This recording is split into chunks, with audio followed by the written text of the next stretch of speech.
It's the best of Ron and Fez. 866-RON-0-FEZ. 866-RON-0-FEZ. What is the bit that the actual Planet of the Apes? Right. He went into the future somehow, right? Right. How did he do that in a spaceship? How does a spaceship slingshot you into the future? Well, I guess he was like traveling at the speed of light, Charlton Heston or something like that. Still doesn't take you into the future. It doesn't? No. Because when they were supposed to go back to Earth, you know, but they were still going to be in the future. No. Because when they got back, it would be the future. Right. But you would be like if you're traveling at the speed of light, right? Uh-huh. The world changes. You know, you're at a different time than the rest of the world. Doesn't mean that you've traveled into the future. It means time is reacting to you differently than everyone else. Right. You're not aging like everyone else on the planet is. But that's not the same as time travel. No, he was actually gone that long. I can't remember what it was. Here's what happened. I read the book, and in the book, they went to another planet. It never was Earth. Oh, okay. And then at the end of the book, what happened, this whole thing was kind of put just floating around space. He had written up the story, because think of it like as a message in the bottle. So the astronauts are reading this story, and at the end, the astronauts are going, this is crazy, blah, blah, blah. And then you found out that the astronauts are monkeys. Oh, my God. Yeah. That's mind-blowing. Yeah. I can't believe it. Whoa! So in the movie, they went in a different direction. But as a kid, the Time Machine, the H.G. Wells thing, my favorite story, you know, I mean, time travel to this day, I think about it. And I do this thing. I don't know, did you guys ever read Slaughterhouse-Five? No, I didn't. I did once, yeah, when I was a freshman in high school, so I'm not remembering. Basically, his life, nonlinear. He would wake up one day, he's 21 years old, he wakes up the next day, he's, 45 years old, he wakes up the next day, he's 8 years old, okay? It doesn't mean that, and everything he's done, and he can't do anything about it. It's not like he can go back and change the way things have fucking happened in his life. He's just directed on, and he's not only a participant, he's an observer. So it goes. Things are the way they are. So some days, I swear to God, I'm laying in bed, and just that place in between asleep and awake, I think to myself, I feel exactly the same. If I open up my eyes right now, I'm going to be back in my old bedroom from when I was a kid. And I can get so close where I have the same exact feeling, particularly a day that, like, I could hear birds and the sun's shining, like I slept a little late. So I have that feeling like it's summer and I'm just waking up on my own. And I'll lay there and I'll go, this is it. This is the one. I'm going to open up and I'm back in Twin Oaks. Fuck, I feel like I come so close to it. That is a great feeling, though. Even, I don't know. Because, I mean, the thing is, it's a little frustrating. Right. Because I can't happen. And yet, for some reason, it feels like it can. And it could be that fucking book. It could be horrifying if it did happen. Why? You're back in time. You're back as a child. It sounded kind of peaceful to me. I'm not going to be a child. I'm going to be a teenager. I'm going to go back and bang some 15-year-old pussy like the old days. Or today. I don't want to make a big deal out of it, but yeah. I could go back to last weekend. I mean, it's really funny that people want to, their whole idea of, like, if I could go back and relive my life, I would do everything different. Would you? Would you say, No, if I had access to a time machine, I wouldn't change anything about myself. Yeah. I would try and change maybe something that went on in the Earth. Like I'd try and maybe save JFK and just see what happened. That would be your first thing that you would do? That would be machine? me. I would get a bulletproof vest, and it would be pretty easy. Not Jesus?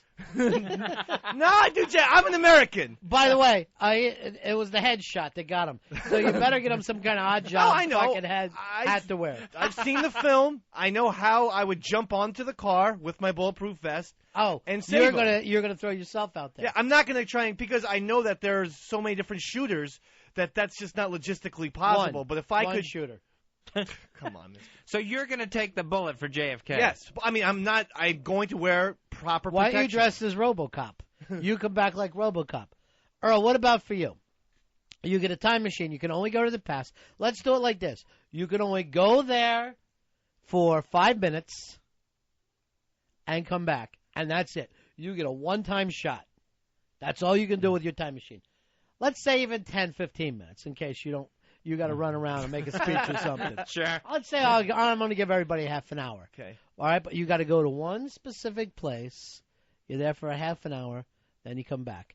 You're saving JFK? I'm saving JFK. Don't fuck it up. I'm not going to. I think you are. I've watched I the know Zapruder everything film. that you do. I've seen the Zapruder film 100 times. I know how to jump on that car. But you're going to get tackled by a Secret Service No, agent. I wouldn't. Where were they that day when there's guys opening up umbrellas? And He everything? does that. We see our... Hold on. You got to listen to the idiotic thing. Guys open up umbrellas. Guys open up umbrellas on the 72 degrees sunny afternoon. And where you was got that Secret- from where? What movie? Oliver Stone's Get out, JFK. Ben. Just get out. All right. What about for you, Earl? You get a half an hour. I would go back to the time of Jesus. And do what? Tell him to stop talking? No, And kill him? no, I would kill baby Jesus. no. I would try to convince the crowd. Was like, what are you doing? You can't kill him. What? I thought you were a Christian. Oh. No, but just out So of what would your point to be? To do away with the resurrection? no, but What are you doing? I'm here from the future. no, just trying to convince more people. Do you understand what you're doing here? You know what I mean? You have no idea because they didn't know what they were doing. They're supposed to kill him. Without the resurrection, do you have any story at all, Earl? Jesus was a man who died of old age. No, I understand. Earl, understand that. we were actually Catholic kids would be walking around with a bed with an oxygen tank on it, wearing it around our necks. No, I understand that. I know that there was this mob mentality, but I would try to save some of that mob. You realize what you're doing here. You realize You would have been the guy carrying the cross for him. What about you, Fez? I would go back and try to stop September 11th. Really? Yeah. How? You had a half hour. I got a half hour. It's early September 11th, like 7 a.m. in the morning, 6 a.m. in the morning, and I'm phoning in bomb threats to airports. You're what? Phoning in bomb threats to make sure all the planes get grounded. Oh, I thought you're joining the other no, side. no, I'm not Al-Qaeda. No. Seems like something bad's gonna happen. I would go back and join the winning side. No. I got 2 words for you, Watley. Fez Watley. So you would stop any bomb? You'd be stopping planes from taking off. Yeah, I would spend that half hour just saying, trying to let the airports know something bad's going to happen on these flights. If they took me seriously, mission accomplished.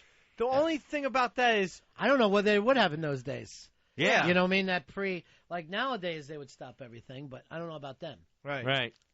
Mine, I go back anywhere I want in history, half hour, come back here. I'm thinking this over while you guys are talking. I think I've got the perfect thing for everyone. I go back. Happy Typing Girl's 13. I molest her. I'm back here. Nobody can do anything about it. Oh, boy. Then all these years later, she sees me. I go, how could it be me? That guy would be a lot. Here is, let me go to Greg. Greg, you're on Ron and Fez. Hey, Ron, let me get this straight. So Black Earl, the meddler, goes back in time and prevents Jesus from being crucified. I did not say that. Yes, you did. No, I said, What are you doing? no, I would. So on Sundays, we now go to church and worship Black Earl. We pray to Earl on high. I would. I don't know, Ron. Sounding weaker by the minute. All right, peace out. Earl, yours is the shittiest of all. All right, I'm going to rank them. Number 1, me. Oh, come on. Mine was the best idea. And it really has less of a chance of ruining anything other than PAC. Number 2, I'm going to give it to Dave because at least his is going to be on film. And when I see him stumble and fall in front of the truck, like at some reason, before Kennedy was shot, someone fell in front of the motorcade and was run over. It would be so funny to me. 3, I'm going to give it to Fez. His point was there, but what he's doing of just calling, yeah, that one's not going to work out at all. That one's going to be pretty damn stupid. And fourth, of course, is Earl, stopping Christianity. Here's Mike. Mike, you're on Ron and Fez. Yeah, Ronnie.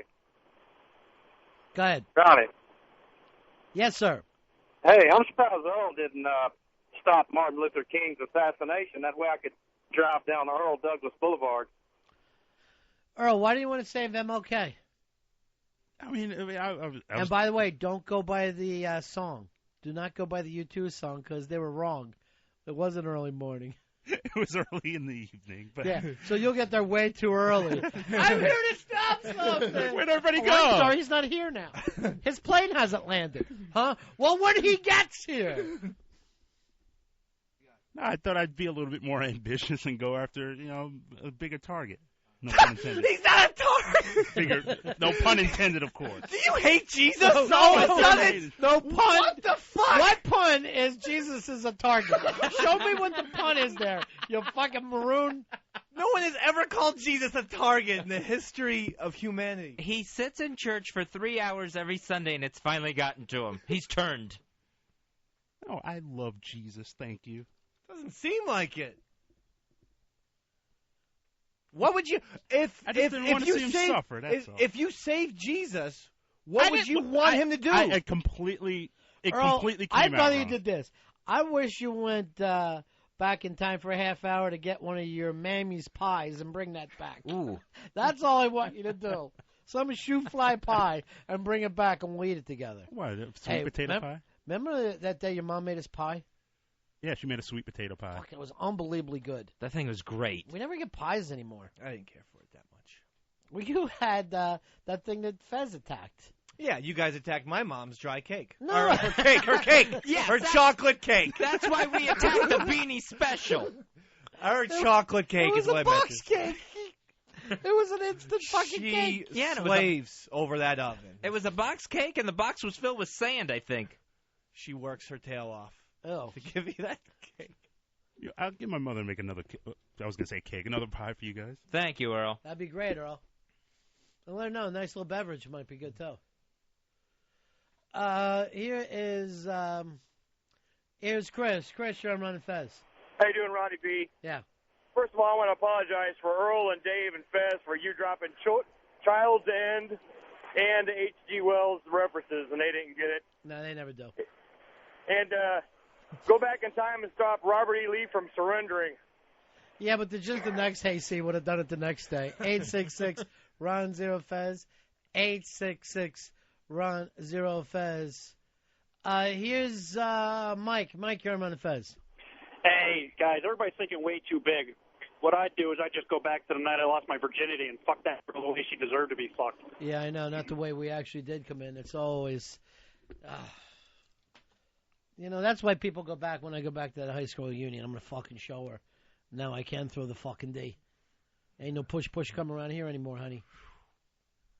I don't know. I never had that experience of... Still haven't lost your virginity? Oh, no, of losing having broken in a girl.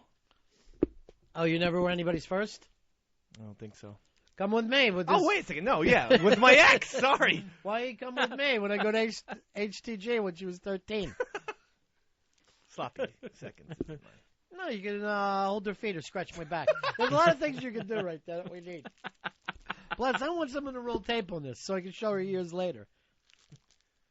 Well, would that count as my travel machine trip? For me, I think it will. Yes, that's your half hour. I'm not doing it then. Plus, I want you to shop for me while I'm doing stuff. The prices are so much better then. Why couldn't I just go in your time machine so I can keep my trip alive?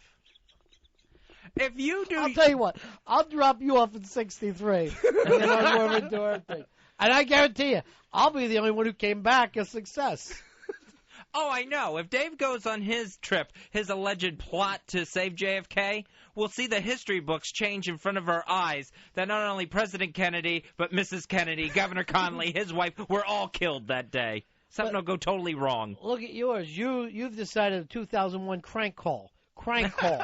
Yours isn't even thought out at all. I only have a half hour. And you're out to destroy Christianity, Earl. I'm not out to destroy His number one target. Jesus Christ.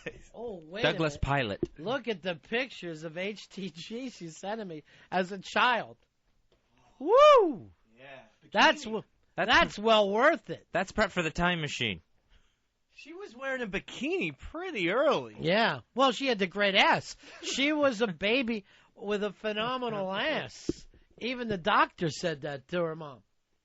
Like, yes, the baby's healthy. And I got to tell you, the ass is through the roof. I've got 2 pictures next to it myself. Good, now that I know what beach she was on that day, too, to make it perfect. Go back and look at that picture, and you will see a man grabbing that little girl by the wrist and pulling her. Everything has changed. Let me go to Jamie. Jamie, you're on Fez. Hey, buddies. What's going on? Hey. Yeah, I wanted to know why Dave, and I guess this goes for Fez as well, why, if they're going to go back into time, why wouldn't they just take video footage like the actual Zapruder film? And then... Yeah, why wouldn't you get there the day before, Fez, and try to... Why are you just getting there that morning, making the last dash call? Well, I'm thinking logistically... I'm thinking... of what I could actually do. If I had footage of September 11th, who's going to let me in the White House or the Pentagon or anywhere to show him this stuff? I only have a half hour. I have to use the means available to me. Here's fake Riley, who's really not Riley. How are you, fake Riley? What's up, Ronnie? Hey, would you go back and save somebody's life and change the course of history, or put every last red cent you had on a surefire bet? Whoever said you could take money back in time? You only got a half hour. Well, you'd have to do your research, check your odds, put all your money down. Where are you going to get the money from? What if you got it back in time? How are you going to get it in a half an hour? You rob someone. You rob someone. Why not just rob someone and bury it? I wonder if they had OTBs back then. You know what? My thing is not about what you guys are trying to do. And I'm not going to go there for my own selfish reasons. Seems like you are, though. In what way? I'm trying to save a president, and maybe by doing that prevent the Vietnam War, preventing just the course of American history. You want to bang a 13-year-old? No, I'm saying I was going to go back and give a young girl the love that she was not ready for, and I think that's the beauty of it. You're saying it as something awful. I'm saying it as something beautiful. But you can't possibly give true love in a half an hour. I do. And then there's something to tease her about later. Like she'll be like, "How did you know that? When you brought that up on the air, that was so embarrassing." Well, now it makes sense, I guess. And by the way, I'll be playing "Sympathy for the Devil" in the background the whole time. That'll be the whole thing. Oh, hello, young girl. Dave, you're on Ron and Fez. And I would go to the worst day of Chicago history. Oh, the fire? I would catch that little bastard, Steve Bartman. Oh. Kick his fucking ass. Then my Cubs kid went to the World Series. He's been laying in a hospital bed somewhere. That bastard. They never forgave Steve Bartman. And he's never come up from underground yet. Maddie, you're on Ron and Fez. Hi, guys. How you doing? Yeah. I'd go back in time and tell Eve not to eat the apple. I'd have Adam do it. Well, honey, here's the problem with the time machine. You can only go to things that actually happened. You can't go to make-believe pretend land. That wouldn't shock Adam and Eve seeing another human. Plus, if that didn't happen... Later we'll go, what if you had a fantasy machine? And even, I know it's fictional, but even if it say it did happen, then humans wouldn't have been created without that. Because only Adam and Eve would have been living on the earth. That's funny. When we had this fucking fight on the air, you disagreed with me when I told you the same thing. I thought long and hard about it, and also I did some biblical studying. So you decided to come back in and tell me my own act to me. No. Earl, tomorrow's your chance. Tomorrow's your day. Everybody's going to get a day here. And then I want Pitsy to do it. Here is Dr. Nick. Dr. Nick, you're on Ron and Fez. How is Elvis doing? Is he getting any better? How's it going, guys? Yeah. Hey, what if, you can't take your money back with you, but if you put it in the bank, can't you just gain interest with it? And How are you going to get money there, though? Well, I'm thinking, could you take it in your pocket with you? No. You're going to show up like the Terminator, naked into the past. For me, it works out perfectly. You guys, you're going to be... You didn't say anything about nude. It's a Terminator situation. I was not told it. I can't be on the Zapruder film with my fucking red pubic hair. They won't show up. Firecross. I can't do this. Why not? Why can't we at least have boxers on? You tell me one time machine where you can have boxers. Why? Fortunately, I'm just going to be on the phone. No one will see me. Yeah, but how are you going to get money for a phone? Where are you going to go? Oh, yeah. Yeah, I don't know what I'm going to do. Either that or you can show up in your old apartment naked and ask you to borrow your own phone. But do not touch yourself, or time as we know it will come to an end. Yeah. If Earl was naked, they would crucify him next. If I All right, Earl, let's do this. If you really could go back and see yourself, right? If you could do that, would you jerk yourself off? Would that make you gay? If you gave a hand job to the other you. No, I wouldn't give a hand job to me. But that would make me gay. Why? You give yourself a hand job now, right? But it's another man.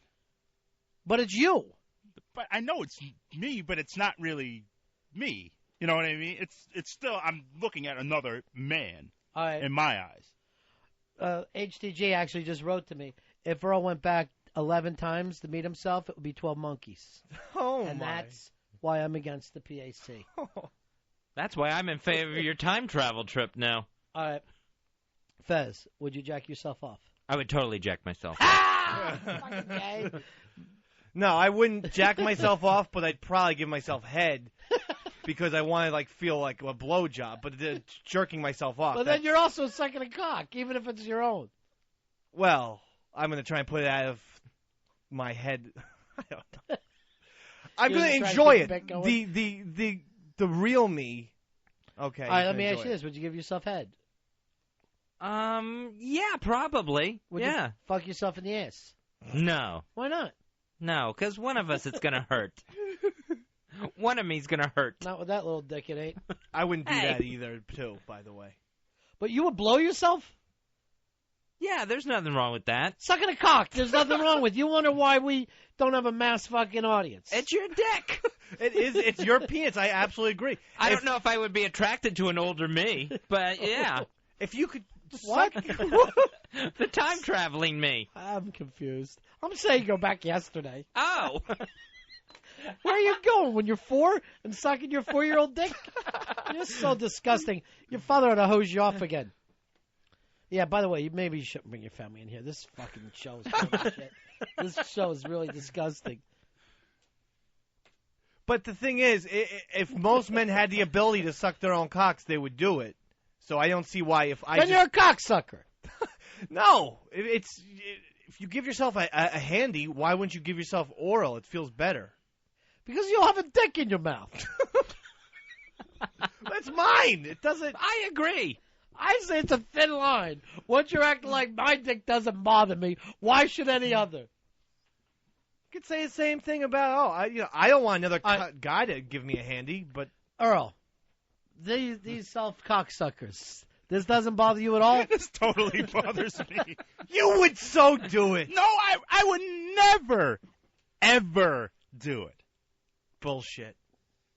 To me, it would be another man, and I'm like, I don't. Doesn't even have to be another man. You have a dick in your mouth. Exactly. That's disgusting. That's exactly. The disgusting part is a fucking dick in your mouth. I put my fingers in my mouth. All right, then why not just drink your own cum then? I've sampled it, as we discussed Fez? before. I've never sampled. Why not? You're willing to suck your own cock. I've sampled a little bit. It's not so bad. Have. You're disgusting. You drank your own piss. I saw you drink your own piss in here. Yeah? By the way, when O&A get back, why don't you do a shot of piss without even telling them? Just run in, piss in a cup in front of them, drink it, and keep it down. But and never say a word. Will they know? No. That'll be the fucking great thing. Okay. Fez, you come in, suck your own cock, and then you snowball yourself where you spit it up in the air Catch the wad back in your own mouth. Where are you going, Earl? I need you to write these ideas down. I got the Earl. Yeah. All right, so it's 2-2 on sucking your own dick. I'm Pitsy. Be the one who breaks the log jam. Pitsy, would you suck your own dick? Without a doubt, I would. No, you're another person down on your knees. Remember, you're time traveling. You go back in time, get down on your own knees, and suck your own dick. It doesn't bother me. I would totally do it. No, then any cocksucking doesn't bother you. All right, 3-2 on the time travel cocksucking. You guys have won. Yes. Yeah, baby. I give you all the credit in the world. By the way, you see very quickly why Pitsy will never be my favorite? Why? He's never on my side. No. Every single time he's against me. You know who my favorite is? Oh. Lily. Lily's my favorite. All right, 3-2. Big win for the cocksuckers. Which, by the way, I don't. And you guys gonna be eating your own ass? Why not? While you're down there, I give a little rib job. Fez, ass eater. I wouldn't eat ass, but I might wipe myself. Why don't you do this? Why don't you eat your own cum out of your own ass? Because you're that fucking sick. You're fucking disgusting. Mike, you're on Ron and Fez. Yeah, I was going to say, isn't that like jerking off your twin brother? Thank you very much. All right, No, it's not. If you came into this world twin, would you fucking blow your other twin and let him blow you? Yeah, I'd let him blow me. I'd consider your parents. Fine, I'd probably blow him too. We're pretty much the same fucking person. Are. Big deal. I agree with you. You are at that point. Fez? No, I have to stop there. That is a different person. That violates my argument for the first one. I disagree. I say every twin is the same person. They should get one vote, one fucking driver's license, and that's it. And I'm going to give them a break. When they both go into a movie, only one of them has to pay. It's a 2-for-1 because of the same fucking person. A twin to me is no different than any mythical fucking creature. We also had a lot of twins where I grew up too. Do you call them all twinny or twin? Yeah, twin. Yeah. Just no twinny. Yeah. Although it sounds like something I would say, but no. Every twin I either called twinny or twin, and so did everybody I know. Yeah. Tell twinny that his brother better fucking give me that money, or him. I don't know what's happening, but one of them bought pot from me, and they're both going to get the shit kicked out of them. Aren't they, like, when you really think about twins, does it freak you out? Yeah, very much so. I'll tell you this. If I banged a twin, I would force her sister to sleep with me, too. Yeah. I'd be acting like I don't give... You know who's married to who's twins? Mikey Boy's wife is a twin. I didn't know that. Here's Josh. Josh, you're on Fez. Hey, guys. If I had the option, I would go back in time, impregnate Casey Elon, because then that way she'll already have a dumb, redheaded toddler that shits his pants and eats his own cum. I don't even listen to them. Some of those people are jealous. That was rude. I know they are. You know what? Some of the listeners are rude. We're trying to talk about twins. We're talking about science. And blowing yourself. You know what? The problem with this show, it's a science show. Yeah. And that turns some people off.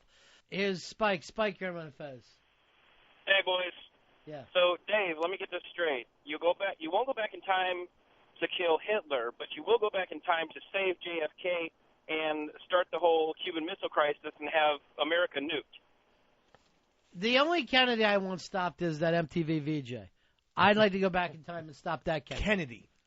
Yeah. Just flat out Kennedy. Yes. Yeah, I know who you're talking about. But no. Kennedy.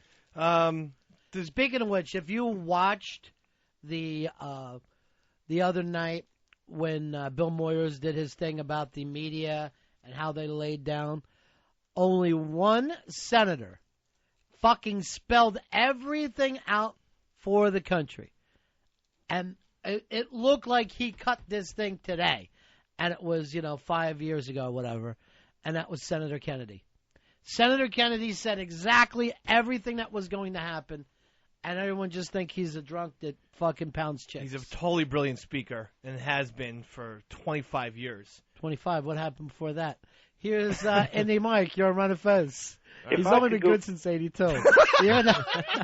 He started, 68? No, yeah. I mean, everyone thought he was good at that time. Then around the early 80s, he started to really have the drunk persona. And people think, oh, he's only a drunk. No, he didn't. Early 80s, they tried to take the nomination away from Carter and give it to him. First of all, in 69, he drunkenly drove a broad off a fucking bridge. Yeah, I know. He has been known as a fuckhead. Andy Mike, what can we do for you? Yeah, if I could go back in time, I'd go back a couple of years to Big Brother 6, and I'd keep Kesar from letting go of the button and letting Jennifer toss him out of the house. That just ruined Big Brother. Why do you like Al-Qaeda better than us? Why are you always on their side? I didn't think of it that way, Ron. Forget it. I won't go back in time then. Thanks. Then can I use your trip? Because I definitely want to get HTG one more time. Another half hour. Really? Let's set this one for when she's 15. Or maybe catch her right as she's on her way out to the prom. It's me again. Here is Rich. Rich, you're on Ron and Fez. Hey, what's up, guys? Listen, about this whole, going back in time to suck dick, I think that's a little off because that's an older guy sucking off a younger guy. Right. That's just a little weird. Now, if I could travel to the future, that's a little different. That's a younger guy sucking off an older guy. Yeah, but then you're going to be sucking old man dick, and that's fucking disgusting. Yeah, but that's the old guy getting it from a younger guy. I know, but what do you want to now? You yourself are going to go be sucking a fucking 80-year-old dick, and that's it's filthy. Yeah, I want He's clean... not even going to be able to get fucking cum. I want April dick. I want to go back yesterday. You want spring few days ago. Spring cock. Spring cock. A few days ago, maybe. Professor, you're on Ron and Fez.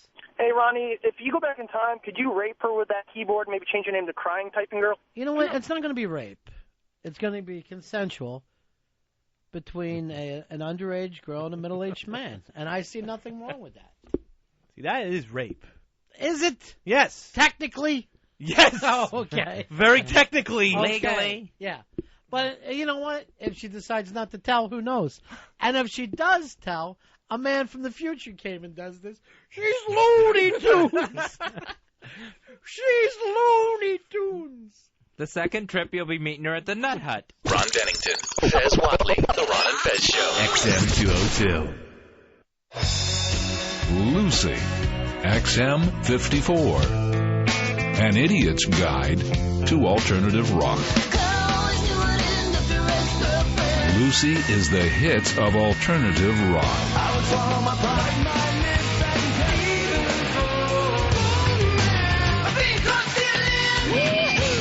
Now in progress on Lucy. XM 54. Take a seat. We're taking a trip down memory lane on XM 80s on 8. E.T. phoned home, Bueller took a day off, and the Berlin Wall came down. The totally awesome 80s on 8.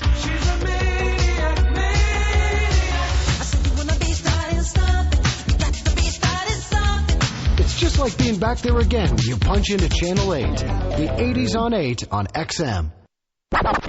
With your XM Racing Report, I'm Joe Costello. The 2007 NASCAR season is in the books. The championships have been decided. In the Nextel Cup Series, the Ford 400 won by Matt Kenseth, but the big prize, the 07 championship, goes to Jimmy Johnson and Hendrick Motorsports on the strength of 10 wins in the 2007 season. Jimmy wins back-to-back 06 and 07, an amazing feat in the Nextel Cup Series. The Cup Series wasn't the only championship decided at Homestead Miami Speedway. In the NASCAR Craftsman Truck Series, Ron Hornaday finished 7th in the race as Mike Skinner had trouble to bring home the championship for Kevin Harvick Incorporated. Here's Truck Series championship owner Kevin Harvick. To be able to celebrate a championship and be a part of a championship, because they don't just give these away, I promise you. For more on the world of motorsports, tune to the XM Sports Nation engine block from 4 to 10 p.m. on XM Sports Nation, XM 144.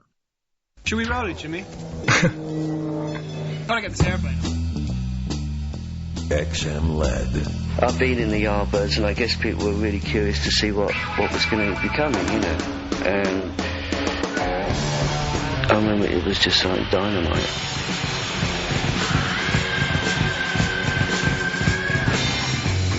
Now on XM Channel 59. Well, it was remarkable. Just the power. Zeppelin. And it sounded good. XMU XM43 is your source for college,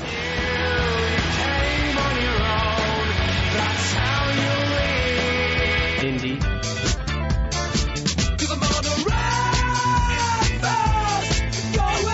unsigned, and new music.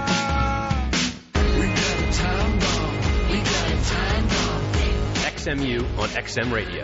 Enough said. The virus is an XL channel which may contain explicit language. Channel blocking is available by calling 1-800-XM-RADIO or in XM Canada, 877-438-9677. Ron Bennington, Fez Whatley. It's the best of Ron and Fez. Dave was telling me yesterday that his mom actually took exception with the show. And I thought, okay, finally she's sick of her son eating shit or doing any of the stupid stuff that he does. But apparently she was distressed about something I said that really kids shouldn't be tickled, that there's something wrong with people who tickle kids. So come on in here, Dave. How are you, David? Good.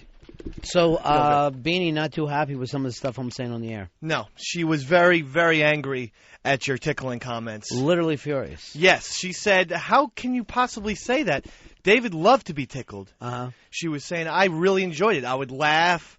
I would, No, so Beanie was a tickler. Now, remember, I said I always thought of when I see guys tickling, I see them as possible and future kid touchers. Right. And then people that work in psychology called to agree with me and said that tickling was a form of abuse. Yeah. And you can be reported to the authorities for tickling.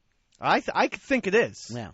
And I felt like I was tortured. Well, we brought up it's the oddest thing because you giggle and laugh when you're tortured, and yet you do not like it.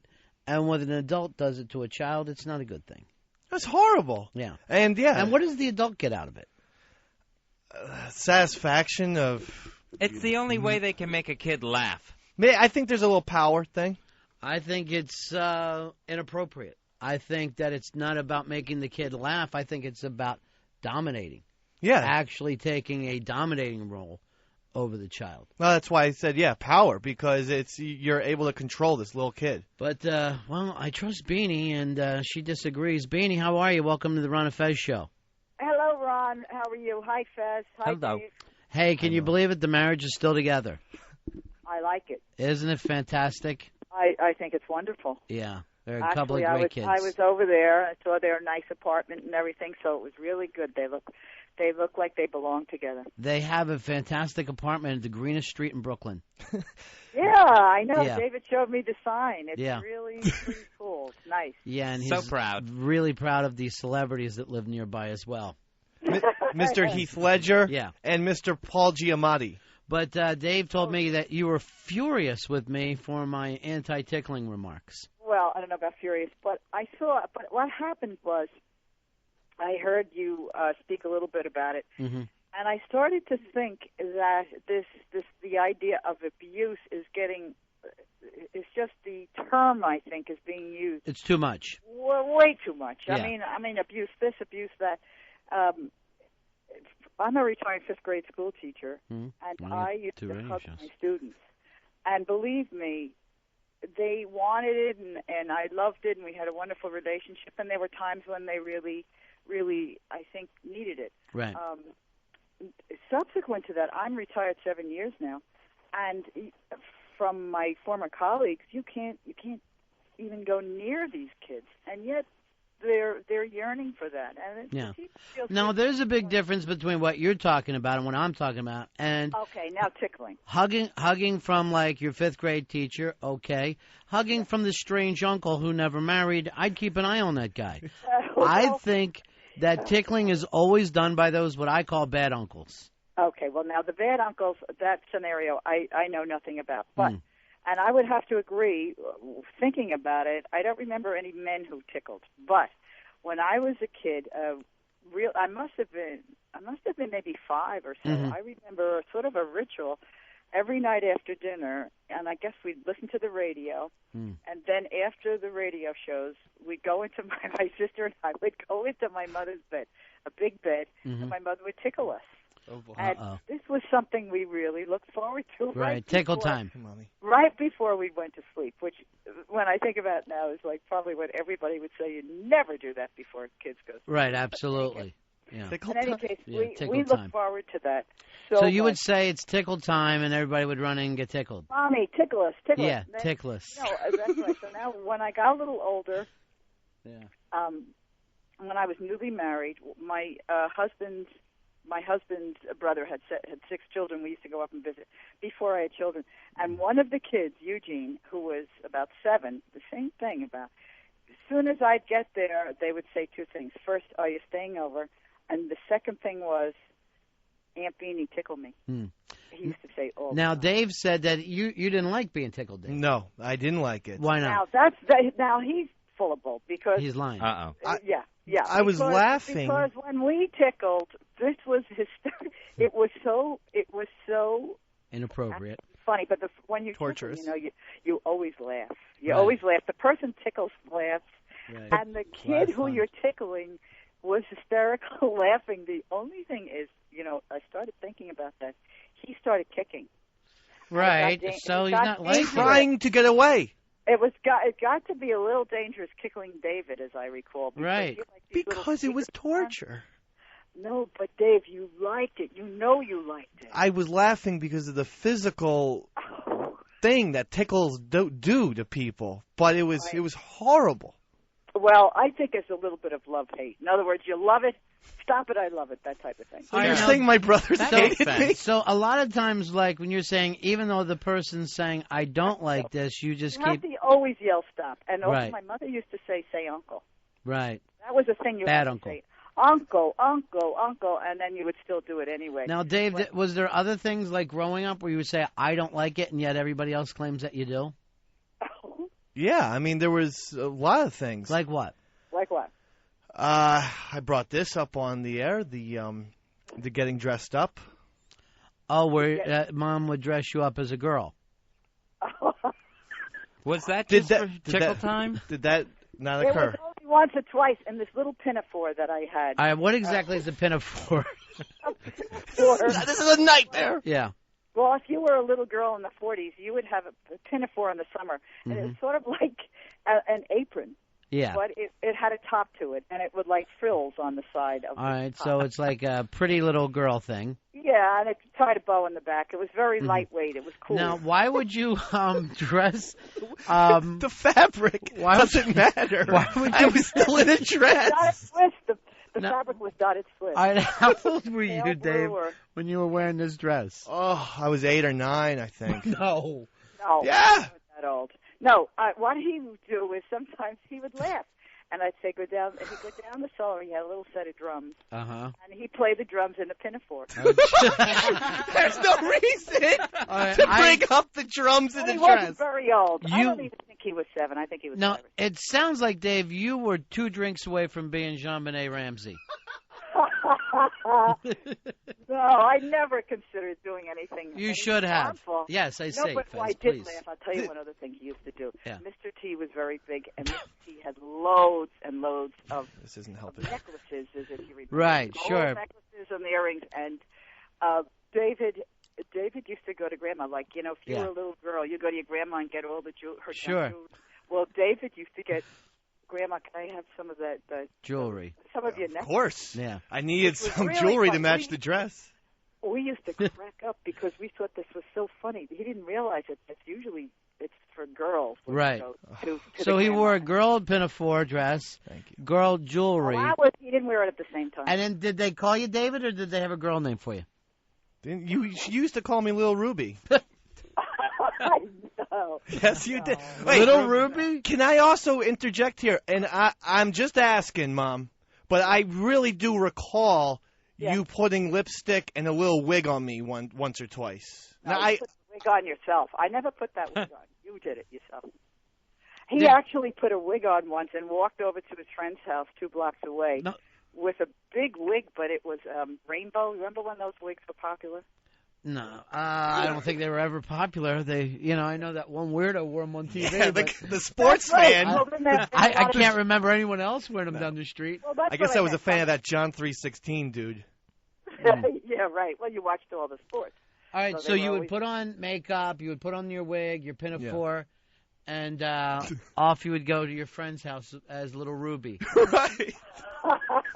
No, usually he didn't have all that stuff because it was, say, in the wintertime or something. Sure. He just had the wig on. Yeah. But it really was funny because he didn't know how funny it was. And No, he'd go over to the joke was people's on house. Little Ruby. Say, is Jerry home? is Jerry home? And my friend and her husband, we used to go hysterical laughing. Well, they didn't laugh. They didn't show them. They didn't let their kid out.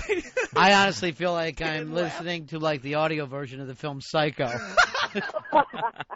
But there were no knives. No knives were Mother! It was no knives, yeah. But there were no knives. And no, people wonder why no skulls.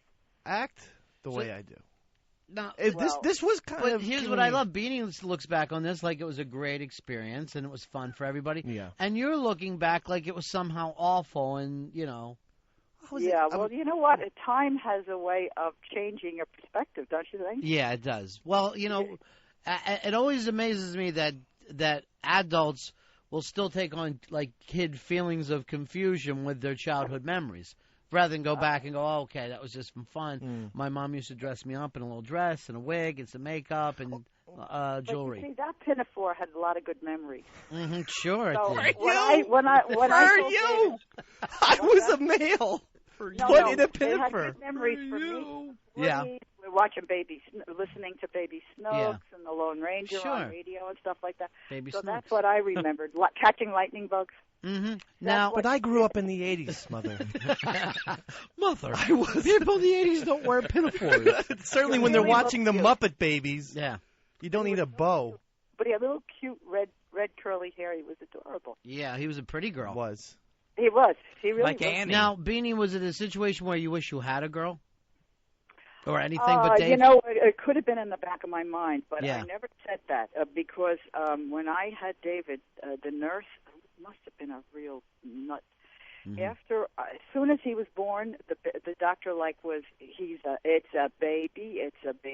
it's a baby boy, and the nurse knew I had 3 other sons, and the nurse said to me, "I'm sorry." This is terrible. Yeah. So that really was. I want to. But That's from hour 1. Yeah. But these things get trapped into my brain. That Scientology believes that. No, you didn't hear it. You were screaming. You were screaming. Screaming, sure, and my ears didn't work. I want my pinafore. My pink booties. Then I had a little tiny. Well, I did have little tiny booties for him, and they were mine, and so they were pink. So we put them on him. So everything about him was girlish. Yeah. Until he could finally go to school, and then after that we didn't do that anymore. We thought, well, maybe that wouldn't be so nice. I mean, the people around here knew that it was and fun, cute. just making fun of a kid. The town joke. Now you claim that this happened to you when you were 9 years old. Yeah, 8. Yeah, I definitely remember it as and a later Beanie's saying age. you were like under 5. 5. Yeah, Like about 5. Yeah. I don't think so.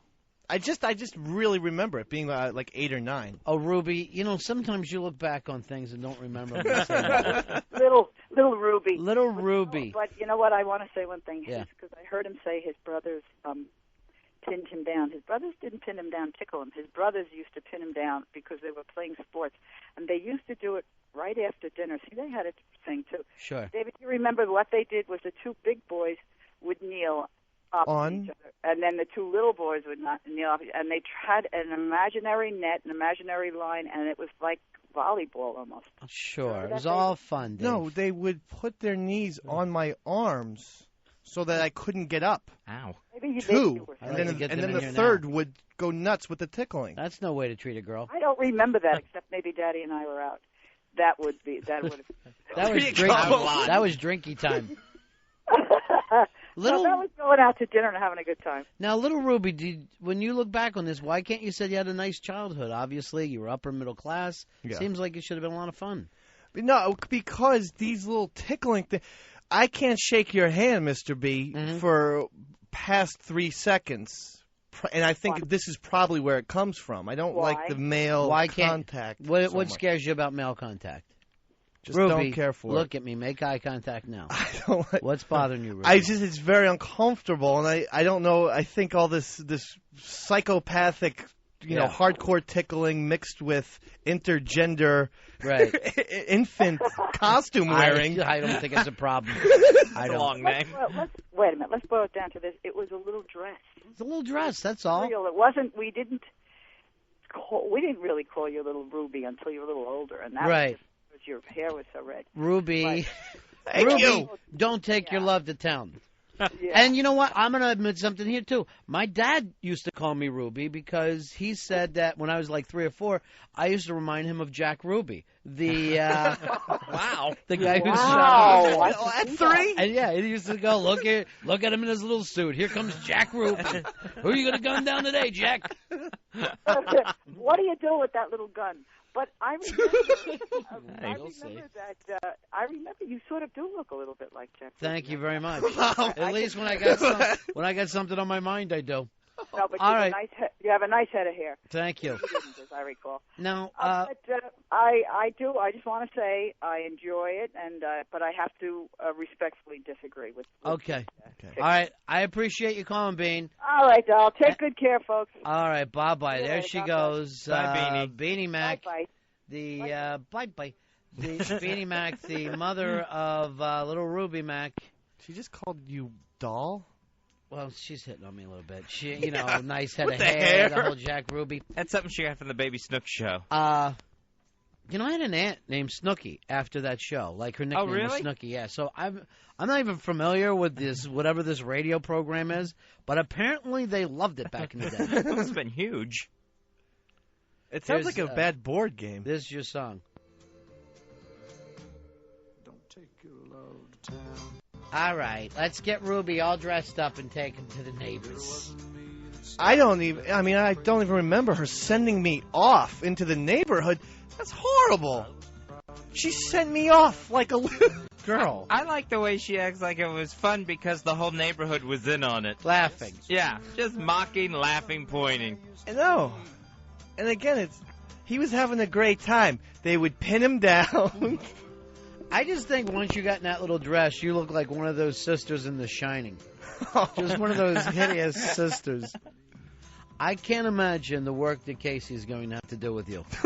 And there is no possible way that you can have children. This has to stop at this generation. I won't put my kids in costumes. I'm going to give the boys footballs. You really don't want to have kids, do you? I do want to have children, yes. I do. Mm. I think I'm nervous about that. Oh, well, I think I'd be a great father. I know this. I mean, it's probably even too early to ask, but if Casey's cool with it, I'd like to get in on some of that breastfeeding. Okay, that's not going to happen. I'm not saying all the time, just saying once. You are grown up.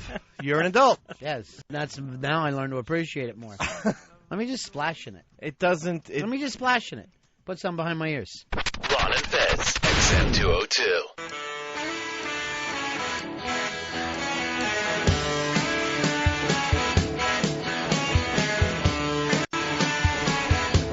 You're reading, you're reading, you're reading, you're reading, you got your mother in a whirl. She always wanted a baby girl. Her rosy cheeks just like a little whore. A big pink bow on your pinafore. Now you're out and dancing in the yard, making all the old men big and hard. The kids roll by and they point and laugh. All the boys wanna tap that ass. Big brother's gonna tie you down when you're wearing your mama's gown. Ruby, Ruby, it's on your dress. Ruby, Ruby, your red hair is a mess. Ruby, Ruby, all the neighbors know. Ow, little champ, they laugh at you so.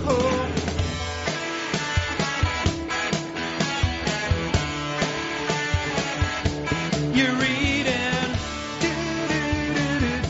you're reading, got your mother in a whirl. She always wanted a baby girl. Ron and Fez, XM 202. It's hot. No, no, no, no, no. lovers rock, the easy groove of romantic reggae, the chill of reggae's love sounds, Mondays to Saturdays, 7 p.m. East at XM 101. Not who you are, imagination running wild. The word is lovers rock at XM 101. Hi kids, did you miss today's Opie and Anthony show?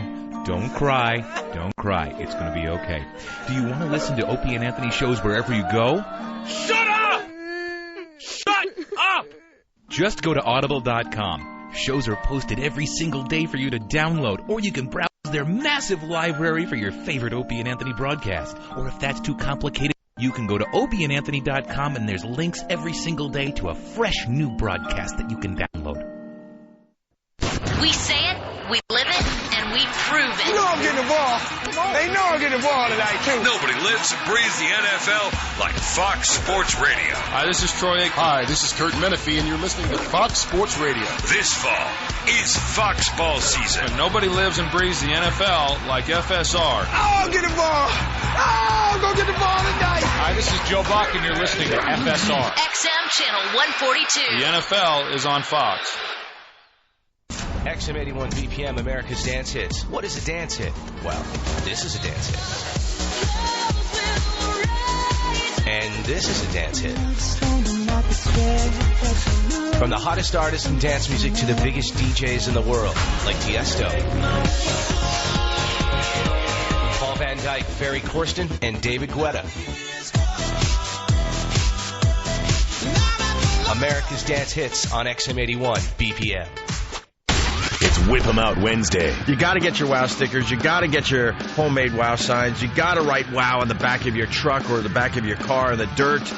Women, well, they see the WOW. They know it's Whip 'em Out Wednesday, and they will flash you. Just send a self-addressed stamped envelope to the Opie and Anthony Show. Attention WOW stickers. 111 West 57th Street, Suite 500, New York, New York, 10019. Or go to opieandanthony.com for detailed instructions. Right, simple as that. Yeah, get some stickers out there.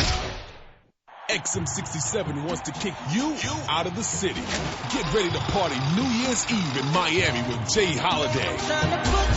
Text the word holiday to 46896 now for your chance to catch R. Kelly's Double Up Tour. Featuring Keisha Cole, Neo, and Jay Holiday. Get out of the city now. No purchase necessary. Must be legal continental U.S. resident 18 or older. Void where prohibited. Sweepstakes runs 11/12/07 to 12/3/07. Subject to official rules at thecity.xmradio.com. See official rules for prize descriptions and complete details. Odds depend on number of entries. It's the best of Ron and Fez. Holy shit, come on in. I cannot believe it. You never know who's going to walk into the new studio. Baby Girl and Mike Kaka just made the scene. Come on in. Hello. What are you two up to? Hello. Baby Girl, how are you? Good, how are you? You look like $1 million today, darling. I look like a scrub. That's perfect for me. I never thought you'd ever walk in our studio. How do you like this? I love it. I saw this last night. This we're now calling Baby Fuck Studios because, and you know that Anthony's your world's biggest fan, except for me. And you also know Anthony's a horrible person. He talks behind your back. I don't want you to like him. But this would be the perfect place once we get the new cards done. That was mine, I think, that just went off. The baby fuck cards. Baby fuck cards. We actually tried taking a picture on Saturday. Oh, yeah? For the new cards? Yes. And why try? Because the guy's hands were shaking, so they couldn't get the picture. Who was the guy? Balzac. All right. Now, of course, let me tell you the problem with Balzac. And Danny. Oh, both of them are what they should get their Danny Balls cards out there because they're the other two pretty girls. Well, they came up with different cards. Hello, exactly cards with a Z. Oh, jeez. Everyone trying to jump on. So they're too nervous for this? Yes, they're not ready for the deep end of the pool. So we hired somebody else to do it. Good. You need to. Now, you came in alone today. I'm excited to see you. I really am excited about the new cards, too. Now, is it just Whack Bag behind that or all the different places? Because I've seen people on RonFez.net asking for them. I'm not really sure. Yeah. I'm not sure. Whose idea were the cards? Chester's liver. Always on the cutting edge, this kid. He's a marketing genius. Baby girl, I never want you to worry in a million years. I will take care of you forever. You will never have a bad moment in here. I would never, ever let you have even an uncomfortable moment. Okay. If you told me to beat Fez to death with this cowbell right now, I would do it. No, I love And that's a lifetime of loving him. I would turn on him in a heartbeat just to get a half a smile out of you. I would go that far from you. But I love Fezzy. Really? Yes. Then quit smiling when he says it. You know what to do then if you love him? Depend on him for a second. Just depend on him and see what happens with that love. It's like loving a pit bull and leaving the baby near him. Bring me Lillian, would you? I haven't had the opportunity to interact with Lily today. All right, Lily, you were in here the other day and you were saying to me, you are thinking about experimenting, but you want the right girl. Am I right? Yes. I booked baby girl to come in here today, hoping that maybe you could look over. Now you're blushing like it's really difficult for you to look at her. She's very beautiful, but it's very making me a little nervous. What are you worried about? Making out with a girl. Why? Because I've never done it before. Is it a lot different? I don't know. Fez, is it a lot different to make out a member with your own sex? I don't know either. Oh, that's right. You've never been with a girl either. You should sit down next to Lily, and both of you wonder what it's like to be with a girl. But if you had to be with a girl, let's say if, in your case, Jews got a hold of your parents, the Israeli army, which I know your family worries about, right, being Muslims. Yeah. If the Israeli army ever took your parents hostage and said, we will kill them unless you made out with a girl, would you be able to do that with baby girl? To save my family? Yeah. I would have to, sure. All right, I'm sending a car over there right now. I am sending a car and a bayonet over there as we speak. So, Lil, you're looking over at baby girl right now. Mm-hmm. Is this something you could imagine yourself doing? Yeah, sure. I mean, I think maybe it would just start off like just pecking on the lips. Yeah. For right now. And then maybe eventually one day it can go further. Baby girl, could you ever imagine yourself being with someone as asexual as Lily? I mean, she is beautiful, pretty girl, but there's no sexuality about her. It's almost like a mannequin. I think I'm very hetero. I don't know if asexual is the word, but... Well, I talked to one of your ex-boyfriends. I don't want to say who. Okay. I'll just say it's Jiven. And he said it was like putting his penis in a fillet. He said it was just... There was something that was cold and non-responding about you. Is that difficult? That's difficult to hear because, you know what, I think I'm very sexual and I'm very, willing to... Why don't you try to get in the microwave, something to heat you up? Because he said you just came across very cold.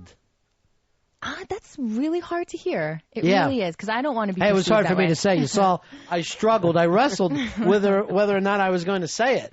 Yeah. Especially to say it in front of somebody like Baby Girl who really just oozes sexuality. There's something about her that men are like pulling at their collars when she's around, Fez. Baby girl is like a siren.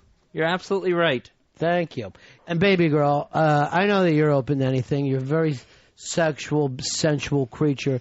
But I guarantee you, kissing Lily would be like kissing your wrist. It would be just like, there's no give back.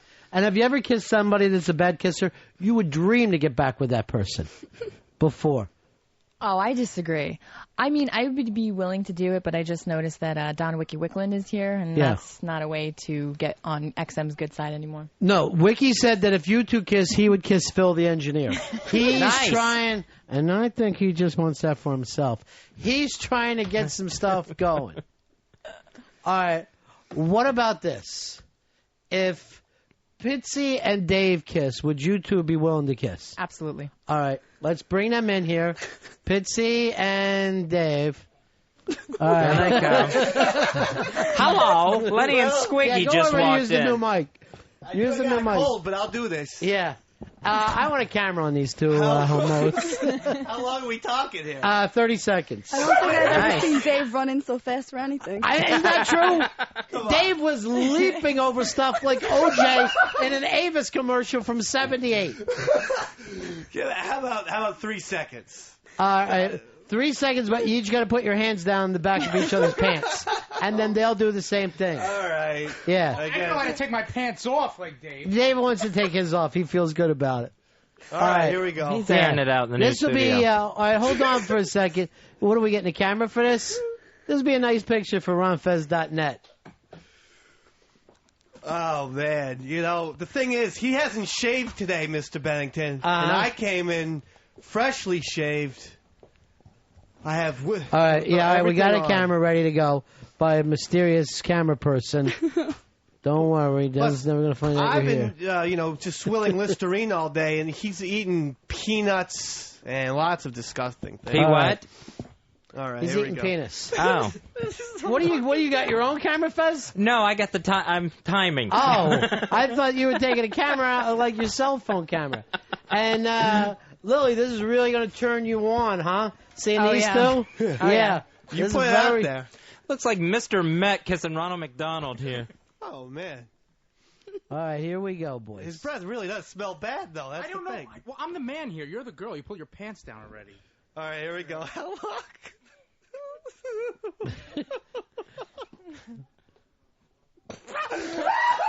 He wouldn't even do it. Look at Pitsy's face.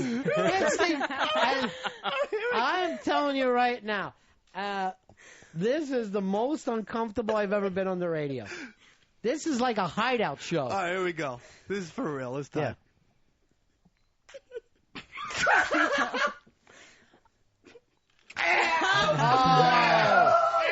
That Lily, wasn't was even that- a second. was that wasn't good even enough? A second. No, it was not. All right, Lily's saying so no. fast. That wasn't even a second. I felt his Long Island breath in my but mouth. For How less could than I- a second, you felt it.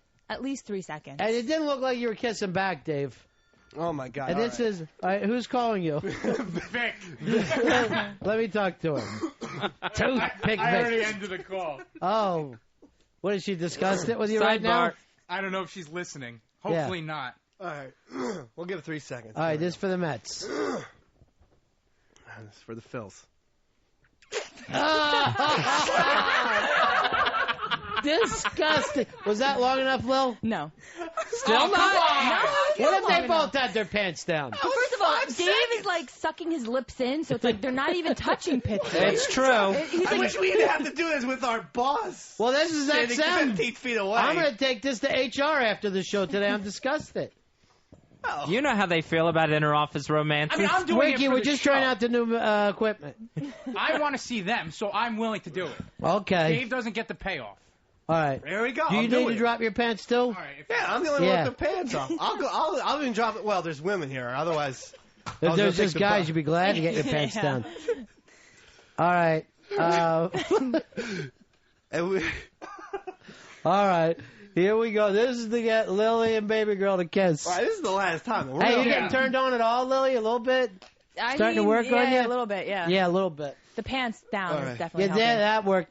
But maybe if you like pull the back of your pants up so it's almost like 2 G-strings. Yeah. What do you mean? Like, Yeah, no, Yeah, there nice you and go. high. Yeah, Nice pull them and up high? nice and high. You Couple mean of like camel that'll toes. do- Yeah, that's perfect. Yeah, yeah, nice and high like this, right? yeah. All right. Yeah. You got 2 elbows for ass cheeks. Come on now. Wait. There's still, as high as he pulled his pants up, there's not a bulge. There is not a bulge there. This new studio has some coldness issues. It's freezing. There is literally no What, in bulge. the set of Letterman? Get it beyond 58 degrees in here. All right, here we go. How long is the kiss going to be? All right.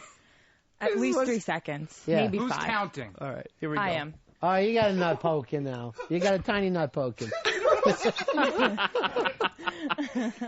I swear to God, that's a baby dick.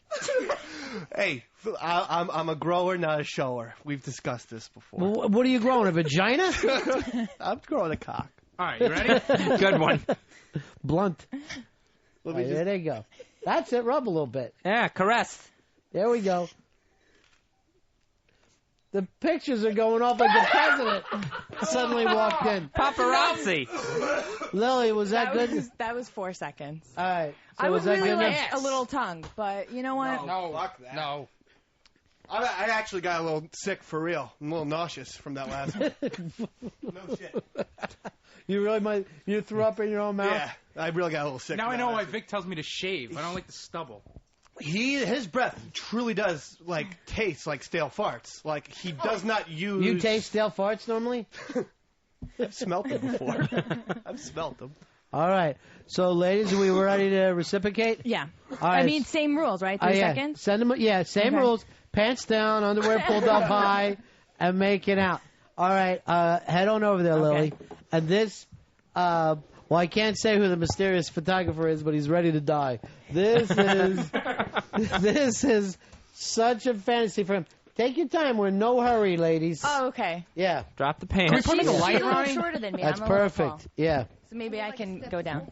What's that? What? Yeah, we got a little steps still behind you. Jack that ass up. This new studio has everything. Oh, Yeah. fabulous. Because this is more Oh like... my God. You on a stool is unbelievably hot. Now, if we could only replace Lily with Angel Fuck, this would be the perfect thing. Okay. Are you guys ready? Yeah. Who's going to be counting? 3 seconds? Yeah, 3 second rule, and then it's violation. 3 second violation. Now look how baby girl is not even.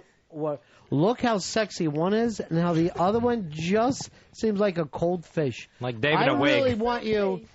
Thank you. Thank you.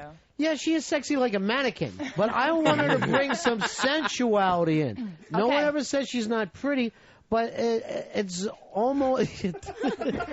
Oh, Don Wickham's giving me the evil eye right now. Yeah, Wiki's turned off now. Before he was like, "This is fantastic." Dave and Pitsy are kissing. Now he's like, "Ooh." All right, let's just do it so Don Wickham can. Okay. Yeah, move Ready? the mic back so we don't have to be worried about the you mic. Guys have a good, yeah, get the mic out of the way. There you go. Ready? 1, Hold on. Oh my God. One. And that's mouth kissing. Oh Jesus Christ. Okay. Oh! I finally lost my girl kissing virginity. Lily. Spank it so hard. Let me take everything back that I said about you being And a that cold was a fish. little open mouth. I know. You have to tell me. Open mouth. Believe me, that was fantastic. How was she, baby girl? It was very sexual. Very sexual. She's a really good kisser. Huh? She's a really good kisser, this baby girl here.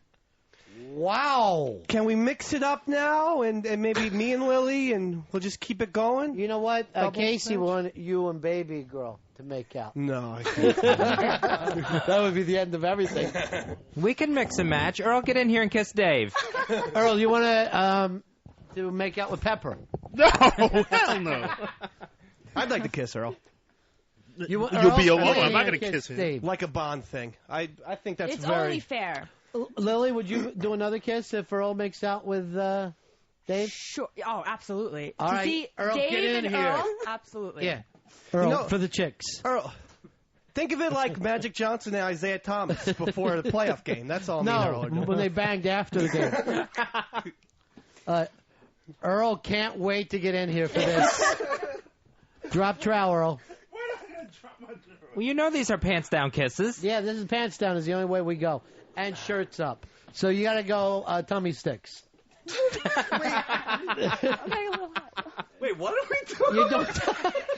Don't act like you don't know. The girls want to see tummy sticks. Like this guy gay? Yeah. Well, yeah, where you turn your shirt into a halter. Earl, you're going to do the same thing. Same as Dave. Come on. Same as Dave. Because we're going to see the chicks together later. This is really great. I'll tell you what, Earl smells a lot better than Pitts, though. And you know what? This is great, Earl. You skip Baptist church today and you're making out with a white boy. Exactly. That's my penance I got to pay, I guess. I swear to God, I have never seen my producers come in here to help the show as much as now. All I have to say is, you guys need to make out, and I can get work done. All All right, pants down. Surprisingly, turn your shirt into a halter, Earl. Okay. Into a halter like Dave does. You want me to help you? Yeah. Let him do it. Let him pull it up for you. It's fantastically He's more than hot. willing to help. It's fantastically hot. I want to see your All physique. I always admired it from afar. Yeah. Do this. There you go. Into a halter top. Oh, he's got dog tags. Look how sexy he is. He sure is. Now, Tommy Sticks first. Come on. Tommy Stick. Balls to balls. I've seen far too much of his dink. Come on. All right, there we go. Take your time. Earl, why were you rubbing his chest? He was twitching my nipple. All no right. shit. That's not a problem. Let him do it. His little finger, though, was going up and down. He likes that. Ready? Get closer. How long is this one? 4 seconds. 5 seconds.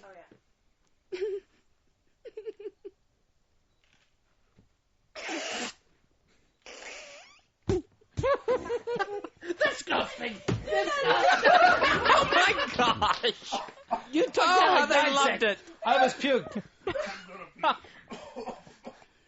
It wasn't that bad. Yes, it was. No, come on, Earl. Oh, it's horrible. It wasn't that bad. That's the sickest black and white cookie in history. Kissing a litter box.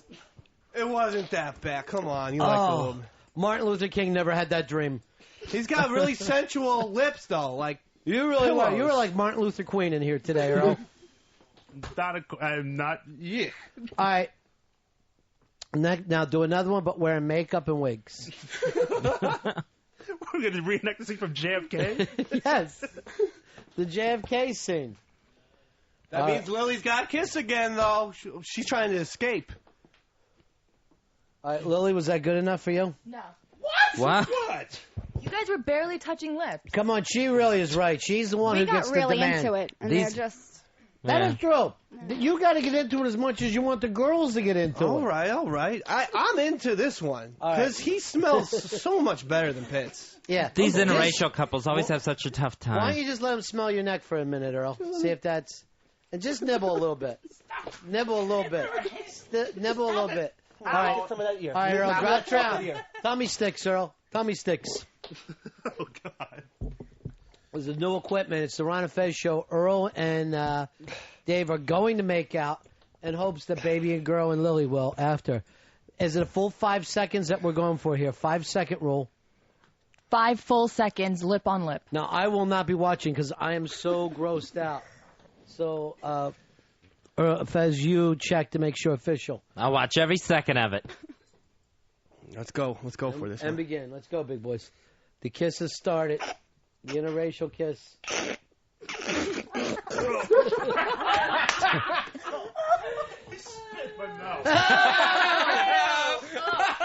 trading spit. What? They're literally trading spit. What? I got a little... Did I get carried away? Spit and snot that went straight into... That was a snowball. You just got snowballed. Good. Someone else can have the nickname. That's snowball too. Right? Come on. That was good. The that's swapping disgusting. spit was really hot. That did it for you, huh, Lil? Yeah. Nice work, boys. Yes, you can put the pants back up. Now, what is it that two straight girls kissing each other is fantastic, but two straight guys kissing each other goes from gross to hysterical back to gross. The myriad of emotions that you can pick up. And look at her looking like a rape victim. Trying to put his clothes back on and take the walk of shame out of here. Ooh, you christened the new studio. I did notice this, though. You popped a Woody, Earl. Like hell I did. You popped a Woody. You felt it against you? I felt it, absolutely. I felt that big chocolate pretzel rod on my thigh. You're making up nicknames for it now? That's because it's salted. Yeah. As limp as a noodle right now. A wet noodle. Sure, let me feel. Should I feel it to make sure? Yeah, go ahead and feel it. My biscuits. While we play the Dane Cook's song farther. Ow! He cupped his balls. He cupped his balls. All right, let's let the payoff take place. Go ahead, ladies. Baby girl, get on your stool. Boy, she's so tiny, and what a jacked up ass she has. Just fantastic. I know, she's so cute, petite. I wish I were. I know. I'm like a giant. You're like a big, gangly... I think I'm the man in this relationship. Sweet talker. All right, here we go. Now, Earl, taking more pictures of 5 himself. seconds? Yeah. 5 seconds. 5-second roll, and I want 5 seconds of pure excitement in this scene, girls. Here's the thing. You both found out you just made the Olympic volleyball team, and now you know that you're going to go to China together. You're so excited. And action. Okay. There we go. A hot makeout. Oh, way open mouth kisses now. Yes. Oh my God. USA. I will say this, Lily. You're all heart. You came in like a big amateur, but you wouldn't let yourself down. Baby girl, that wasn't your first trip to the plate. You have been to the rodeo before. You sexy little she-devil. You're everything that America used to be great for. All right, we're going to break. Ron and Fez show. Ron Bennington, Fez Watley. It's the best of Ron and Fez. Now, Earl, you were saying Rolling Stone has a new book or new list, etiquette list out right now? Yeah, Rob Sheffield wrote a rock show etiquette list. I mean, it's just things you do not do at a show. All right, let's go over it. Like number 12, I'm looking at it says, "Don't bring Courtney," which basically means don't bring like your neighborhood drunk or your problem person. Oh, I always bring pigs to show. I gotta be there. I gotta have an ugly, sleazy rock chick on me. The next one is annoy the security guards. It's your right and your responsibility. I do like to fuck with security, and knowing that Billy Staples was security for so many years out at Long Island, that is the mentality of the security guard. Number 10 is dance on the table. Only for chicks. I don't think a guy should dance on the table. I love dancing on tables. Exactly. You're allowed to. Chicks can do it. No guy should be on a table.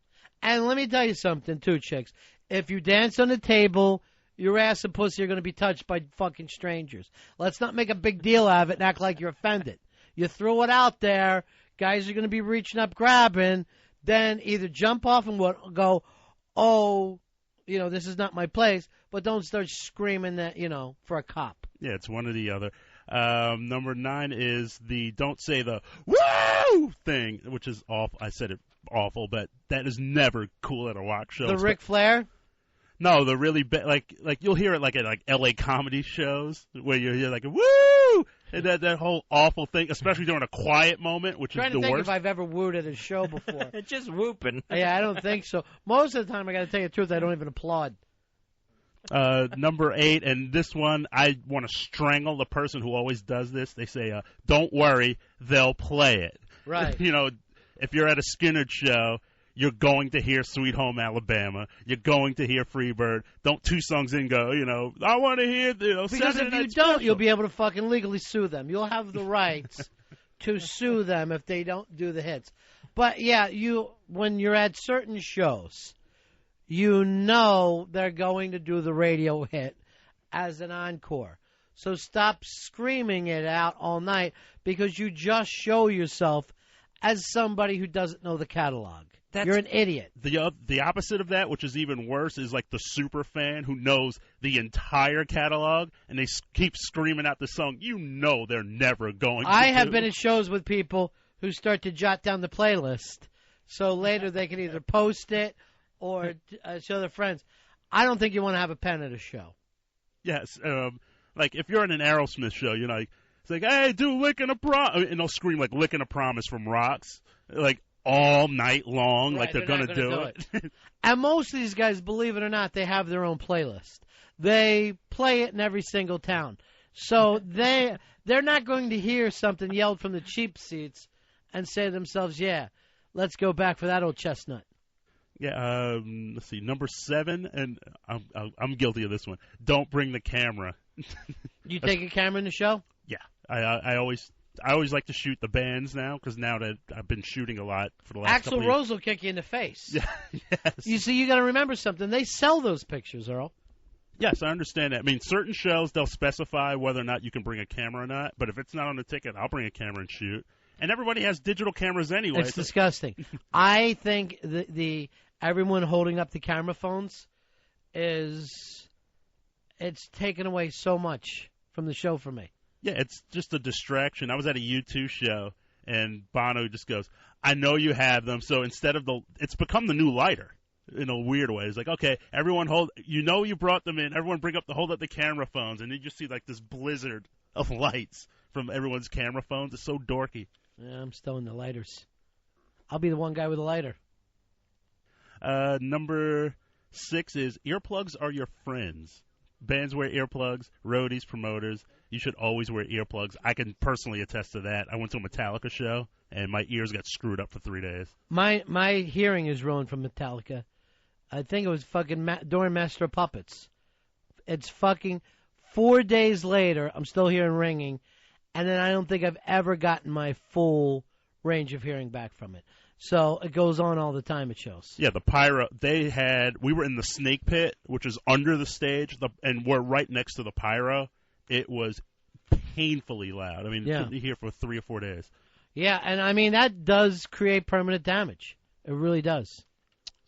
Number 5, don't block the rock. If you're a tall guy, get the fuck in the back.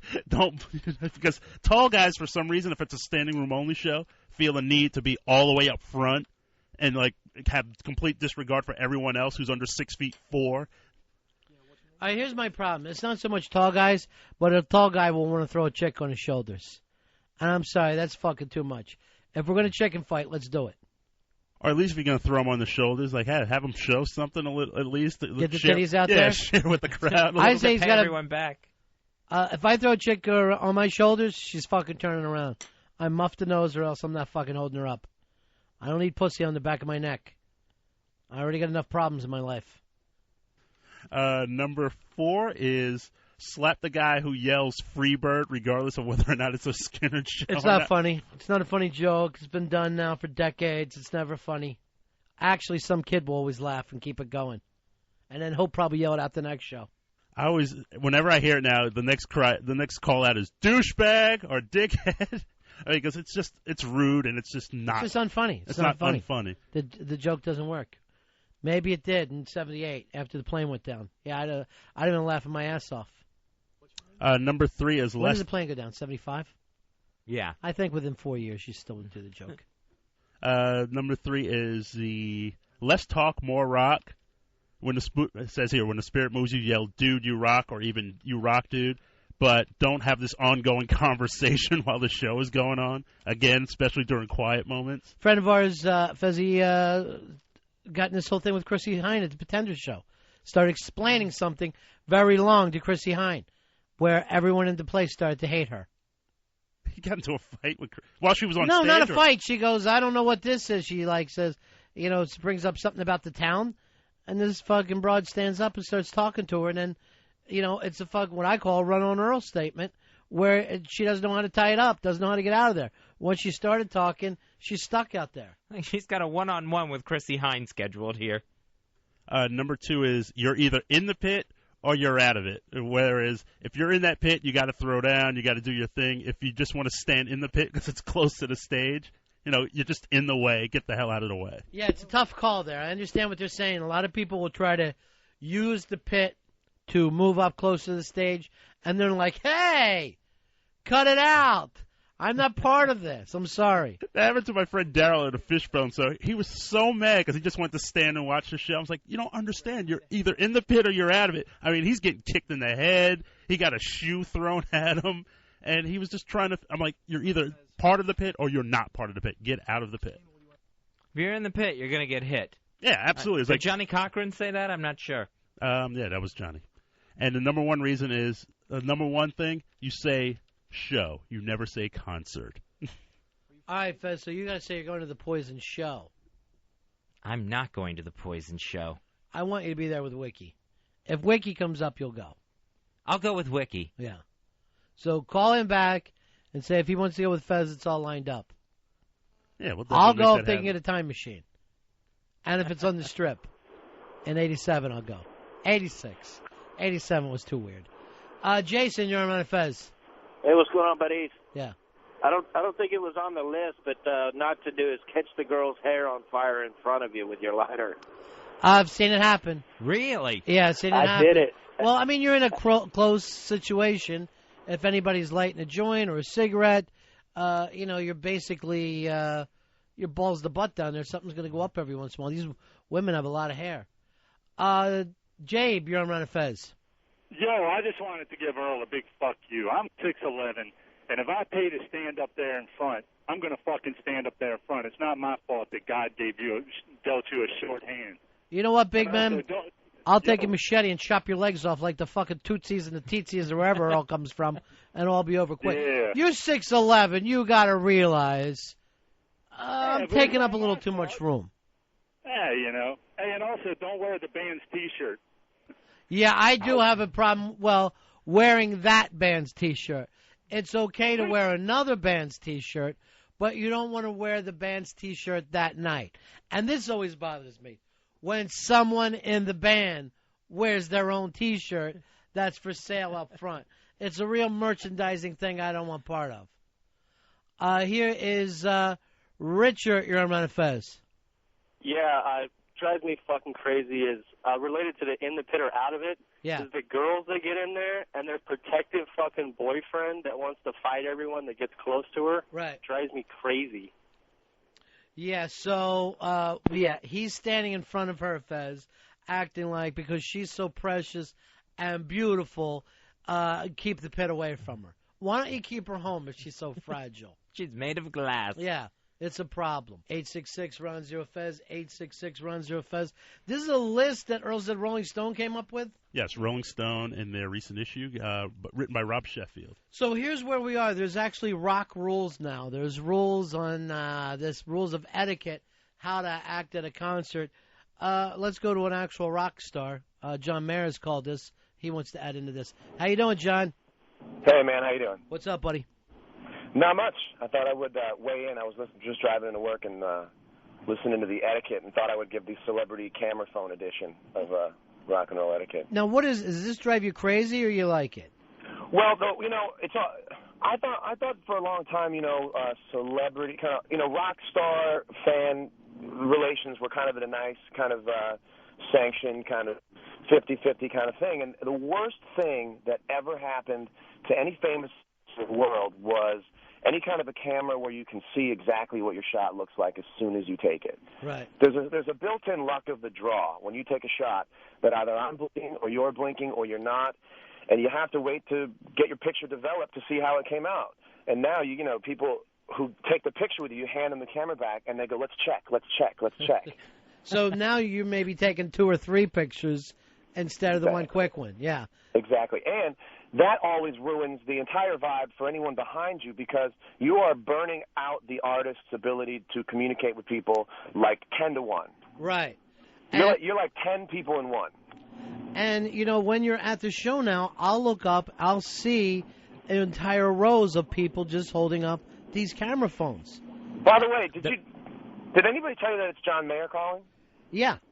Oh, okay, good. I didn't know. We didn't make a big enough deal about it. I don't know. Now I just sound completely retarded for having asked that. Ladies and gentlemen, 2-time Grammy Award winner. Yeah, Jesus Jeez. Christ. I didn't do I just wanted to make sure. I know you expect a bigger intro. I understand that. I'd be the same way. Some explanation before I heard the. Johnny Fairplay got a bigger intro than him, so he's all pissed. I noticed that. I tried to get on before anyone else. Like I'm in between Tony and Ralph now. So these things do drive you crazy on stage as well, though, right? No, I heard someone call in and say height. I'm like 6'9", like 9'1". Yeah. It's the rock show is one of the last communal experiences where people have to share them, right. To share the experience, that to share manners and share everything. I mean, even the movie theater, that doesn't even exist anymore because you can watch stuff at home. That's the one last place in the world where you have to play nice. And I actually get a kick out of watching. I actually get a slight kick out of watching from the stage someone getting really annoyed at somebody else. Will you ever stop your show and point it out, or you just go with it? No, absolutely not. But for me, I always latch on to 2 or 3 people. I latch on to like the hottest girl, the guy having the worst time, and the girl who is totally annoyed because you can see on her face and on her T-shirt that she'd waited months and months and months and gone through all types of hell to get in the front row. And there's somebody next to her who just kind of ambled up there drunk. Right. And it's making her life miserable. I feel terrible for her, But for me, it's really exciting to watch. You know what's always weird, too? When you're on stage, it's amazing how much you could say. And when I was doing stand-up, you could be killing the whole room, but you would see one guy who you could see that didn't dig you. And that's the guy you would kind of focus on out of the corner of your eye. So absolutely. No matter how good the show is going, you're thinking, what the fuck is with this guy? Nothing. And for me, it's kind of, because of what I do and what I've been kind of popular for in the last couple of years, the guy is getting dragged out to the show. I'm not an idiot. I know that 50% of all guys there are either just going for the girls who are coming to my shows or are actually just literally dragged out by their girlfriend. And they're kind of doing that. The guy stands behind the girl kind of props up on his chest. And that guy is sometimes the most disengaged person I've ever seen in my life. And you end up playing to that guy. You still try to reach him. Yeah. Yeah. All right. But the phone thing, man, is just terrible. All right, buddy. Thanks for calling.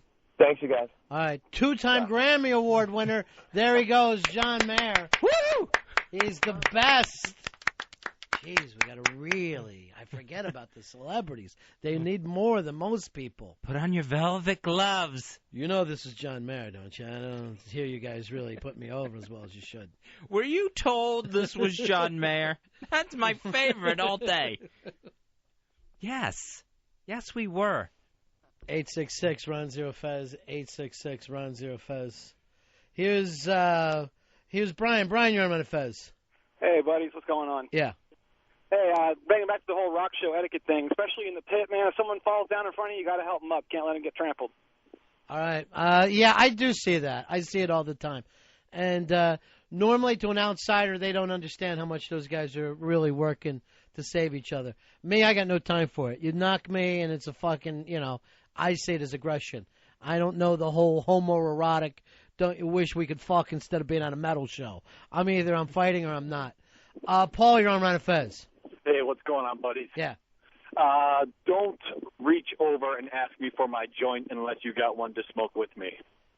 Weed's too expensive these days. Good weed's too expensive these days to be sharing it with 8 people standing around you. It really is funny because I did come up at the time where weed was cheap enough where you would light a joint, pass it to a stranger, and if it made its way back, it made its way back. If not, you lit another one, and that was the whole thing. That you went to the concert, you'd have big bags of fucking pot, and everybody would have a good time.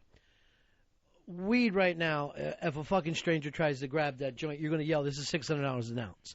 I will cut your fucking eyes out before I sit here and share this with you. This is not for you.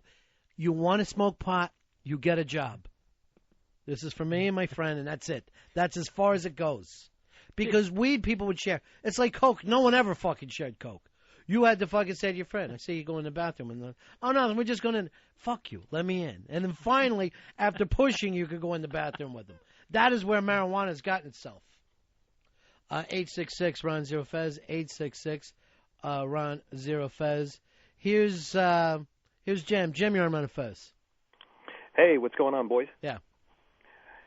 Before I moved down to West Palm Beach, the last concert I saw was Iron Maiden at the Hammerstein Ballroom, and some asshole spilled the beer from the upper deck onto the soundboard, shorted it out, and the place went ballistic, and some guy punched my wife right in the mouth.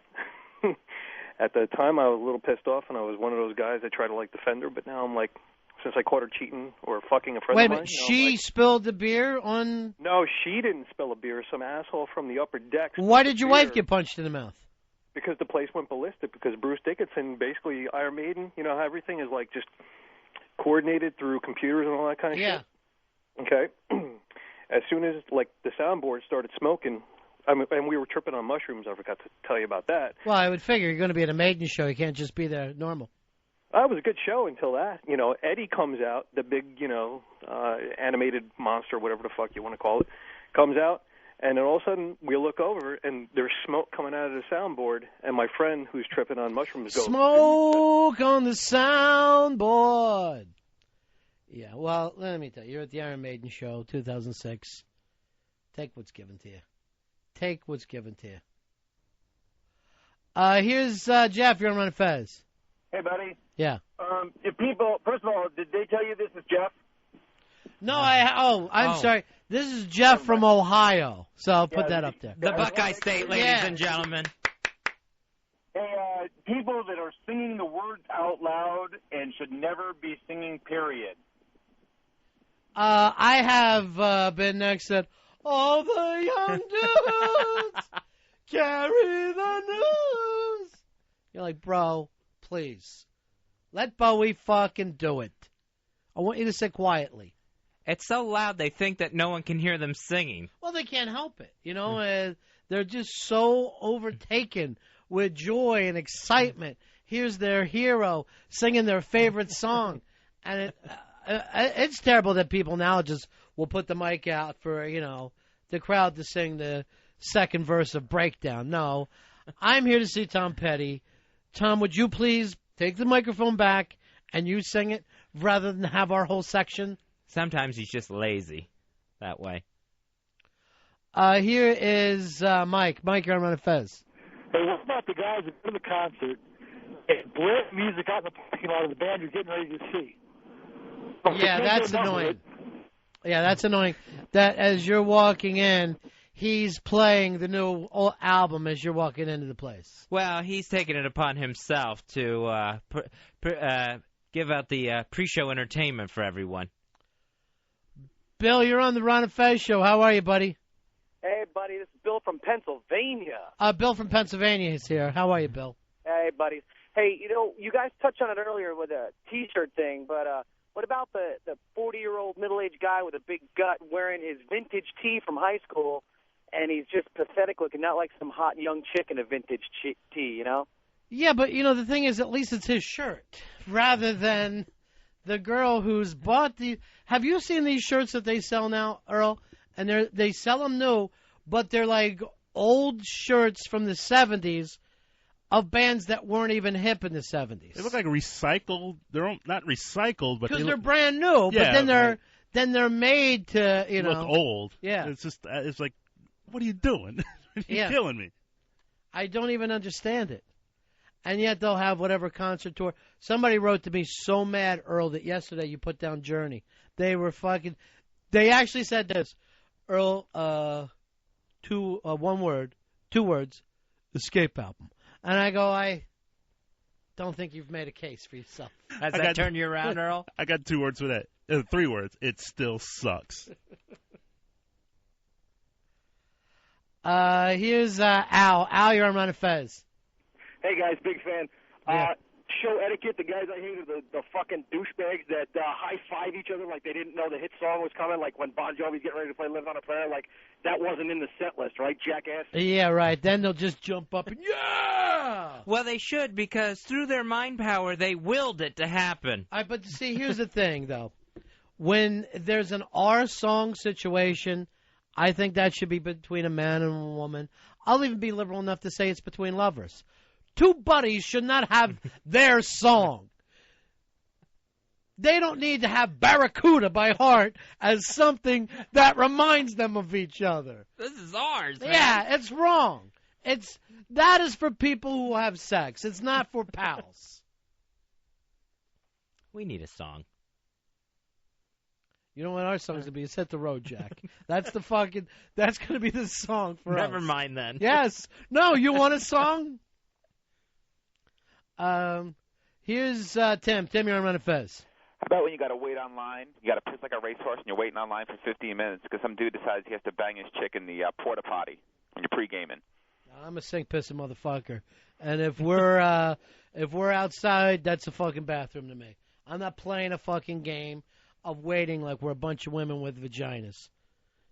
I'm gonna hit the sink. I will miss 3 songs waiting for a bathroom stall to open up. If I have to go that bad. Fez, I made my 3rd attempt to watch 40-Year-Old Virgin, and the pee shyness hung up. And Is that in there too? Yeah, and I had to turn it off. And then the thing that else made me turn it off is his refrigerator looks just like yours. And I go, I cannot watch this. That is weird. Is it? Or is it just a stereotype? Here is Steve. Steve, you're on Ron and Fez. Hey, boys.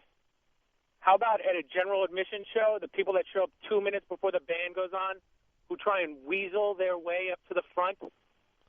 That's not allowed. Yeah, there's some shows where you're like, I can't believe what late crowds. There's certain bands that their crowds just show up late. By the way, you know who I heard's in town right now, Earl? Is John Waite. Oh, Tom Waits, not John Waite. John Waite, we could get in here tomorrow. Tom Waits is in town. John Waite. Yeah, I don't know where that fucking came from. That was very weird. But Tom Waits, I heard, is in town. You ought to fucking try to grab him. Calls will be made. They will definitely be made this afternoon. And then also, if you can say John Waite, I would love to get the babies back together on the show, and I'll sing Isn't It Time with them. Earl, this may take more than phone calls. You may have to hit the streets today. That is the weirdest thing I've ever said on this show. And the way Earl just looked at me like, what are you? What are you fucking saying to me? The babies? John Waite is in town. We've got to go, Earl. You totally threw. I was like, John Waite. I was like, John Waite's a fucking great singer. Let's not act like he's not. Yeah, he's a fantastic I mean, singer. if we're going to start putting on the babies, then I'm ready to fight. Isn't it time? John Waite. Always sound like somebody stepping on his throat. He came from that school of singing. Oh, yeah, the more guttural, the better. I don't know what it was because he was even kind of high with it. Just something happened to him. Here's Kurt. Kurt, you're on Ron and Fez. Hey, guys. What's going on? Hey, I'm calling about all the homos who want to air drum at a Rush concert who can't even get the air drumming part right. I was at a Rush show at the Garden once, and these geeks were so bad. They would air drum the Neil Peart, and then they would go, "Oh my God, he missed one. He's having an off night." I'm like, "You idiots! What are you doing?" I said, "It's so god awful. Just sit back and enjoy the show." Let him, just relax for 5 minutes. Hey, Andy, Mike, how you doing, buddy? All right, guys. And you just said about the air drumming. Yeah, that was on Changes that they were air drumming last night. Thank you very much. Just my biggest pet peeve on the concerts that I've gone to is I sometimes get down close to the front and it's reserved seats, and I see 3 or 4 seats in the very front row stay empty until 20 or 30 minutes into the concert. It just drives me crazy to see those seats going to waste. Yeah, a lot of times I always wonder if that's like people with the band.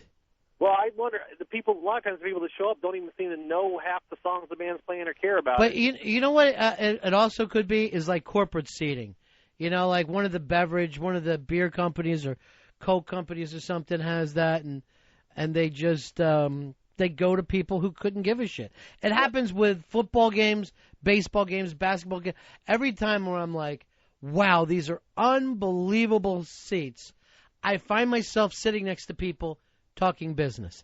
It happens all the time. I'm going, what a fucking waste. It drives you absolutely nuts because you're sitting there. You're just thrilled that you have killer seats after sitting in the upper deck all your life. Yeah, right. And after my dad used to take me to the upper deck, then we would have to shimmy up a flagpole. And I'm going, Dad, why can't we at least stand? No, it's better. Because my dad never acted like those seats sucked. He's like, oh, you see the whole field from here. You don't have to worry about hearing the crack of the bat. You can see the whole sky, too. Yeah. One time I actually touched a Goodyear blimp. As it went over, I was just like, yay. I never get upset that those seats are going to waste. I get upset when they get filled like 30 minutes into a show, and you think like, oh, I've had so much more room because there's extra seats here, and then someone comes and takes them. 866 Ron Zero Fez. 866 Ron Zero Fez. Kevin, you're on Ron and Fez. Hey, boys. Hey, buddy. Hey, my biggest pet peeve are the people that go to the show and then when they play the new song that nobody's ever heard, think they can fucking sing along. It just started attempting to sing? What's that? Yeah, that's always a little annoying. And a lot of times you're at those shows and they're sit-down shows, and it's the guy who stands up during the show and he almost dances like a girl where a guy is shaking his ass in front of you. And, you don't want to, but you're at that point in life where you're tapping him on the shoulder and going like this. I'm serious, man. Sit the fuck down. I'm serious. Sit the fuck down. And then he'll sit down for a while and then pop up later, 5 songs later, and you got to give him the same. No, seriously, man. Sit the fuck down. And he will every time. It is always, I don't know what even type of guy that is. It's weird. It's like they got no control over themselves. You can get them to sit down for a while, but the minute it just they don't even know they're standing back up and waving their arms again. I think they're trying to get the whole crowd to do it. Lopez, you're on Ron and Fez. Hey, what's up, buddy? Hey, buddy. Hey, man. I'm tired of, it's happened to me a couple of times. You've got the parents that insist on coming to the concert with a kid, and they actually stop the concert because the parents have lost their child. I've never been to that. I don't know what show you're going to, It's happened to me Barney. a couple of times recently, and it just sucks because you're just like, who cares? Let the kid get lost. Who cares? I mean, I'm sure the kid wanted to get lost.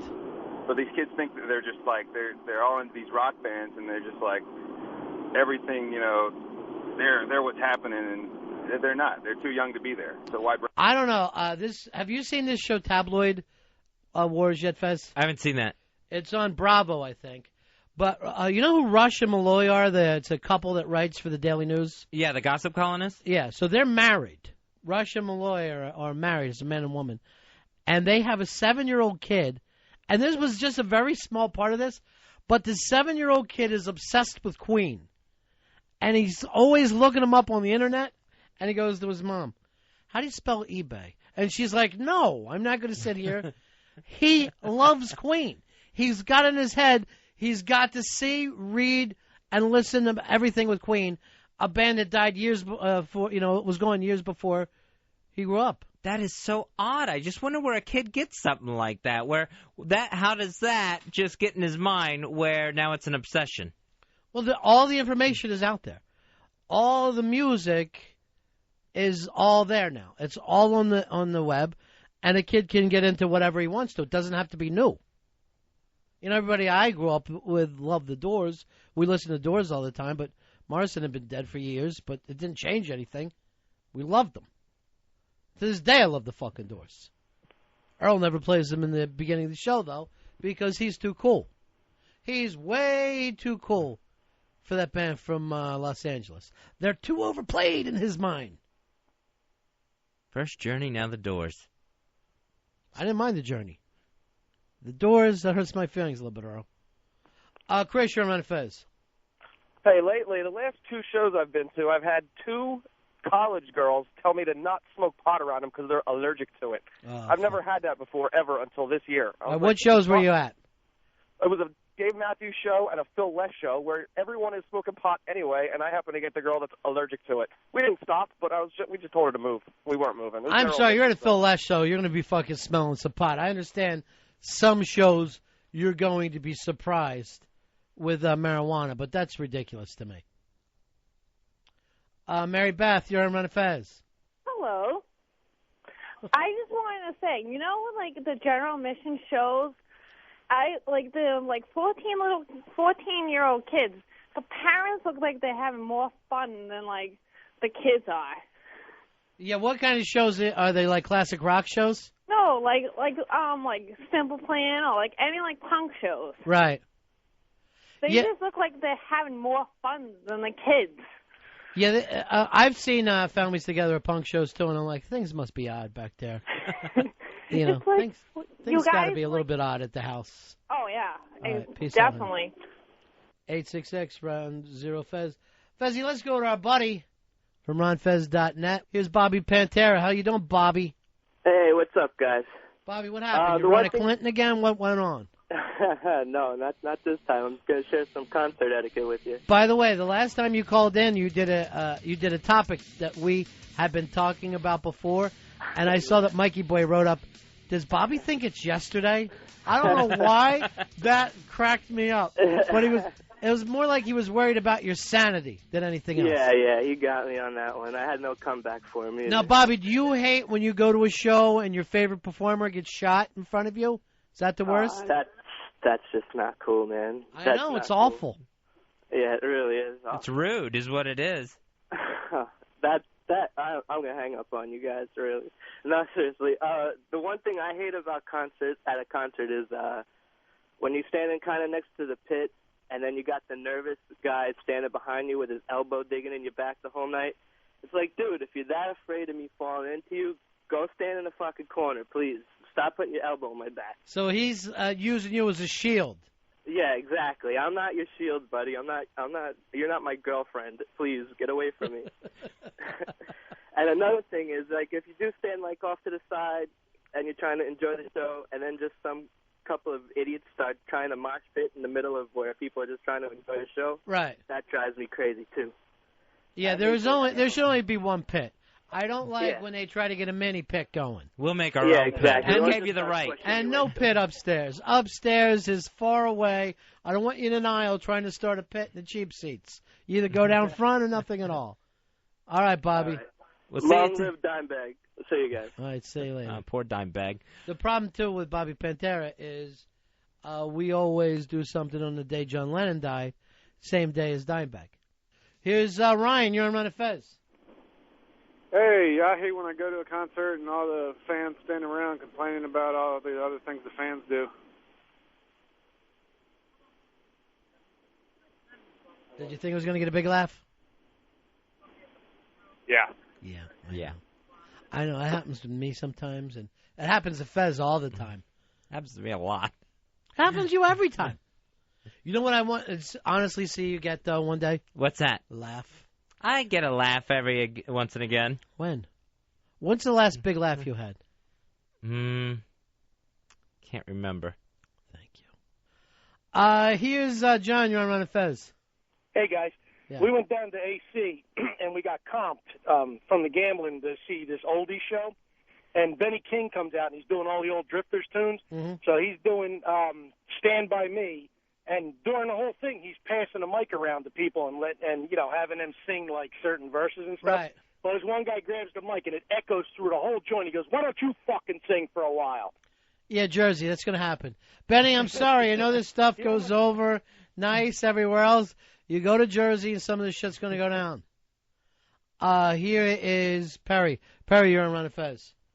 Yeah, how about the skinny girl? You're sitting at the lawn concert, and there's always the one skinny girl over in the corner, and she's dancing and gyrating to, like, Woodstock dancing. You know, that's, like, unacceptable anymore. I don't know. Summer of Love Girls, I dig in a big way. As you know, my favorite thing at any concert, my favorite women in the world are the Sable Mima girls. I love these fucking broads. I love the knotted, roped hair, the I'm a white girl with no shoes that is obsessed with a black guy who killed a cop. There's something so wacky and so hot about those chicks. And the hippie girls is the more general version of that. Yeah, those are the ones that, it doesn't matter what the song is, the dance is still the same. As it should be, Fez. The song remains the same. The song remains the same, my friend. And so does the dance. Should. And the Free Mima girls are the hottest chicks out there. God bless them. I know it's a furry little snatch. I'm ready to deal. I want to take her home, bathe her, go over with a loofah, get her sparkling clean, make her tell me a story about a bad uncle or a stepfather, and then just fucking crush it. I know. Would some roll-on deodorant hurt the Momima drive anyway? I think it would. You got to be out there and free, Fez. You got to look like you just fell out of the Sublime van. Here's Matt. Matt, you're on Ron and Fez. Hey, how's it going? The girls that stage dive and they don't expect about 20 guys to grope them. Like my 3 fingers really fucking bother them that much. All right, but this is pathetic. You got to try to get 3 fingers in the pussy as the girl's traveling over. What are you honestly getting out of that? That's his batch material till the next concert. Jason, you're on Ron and Fez.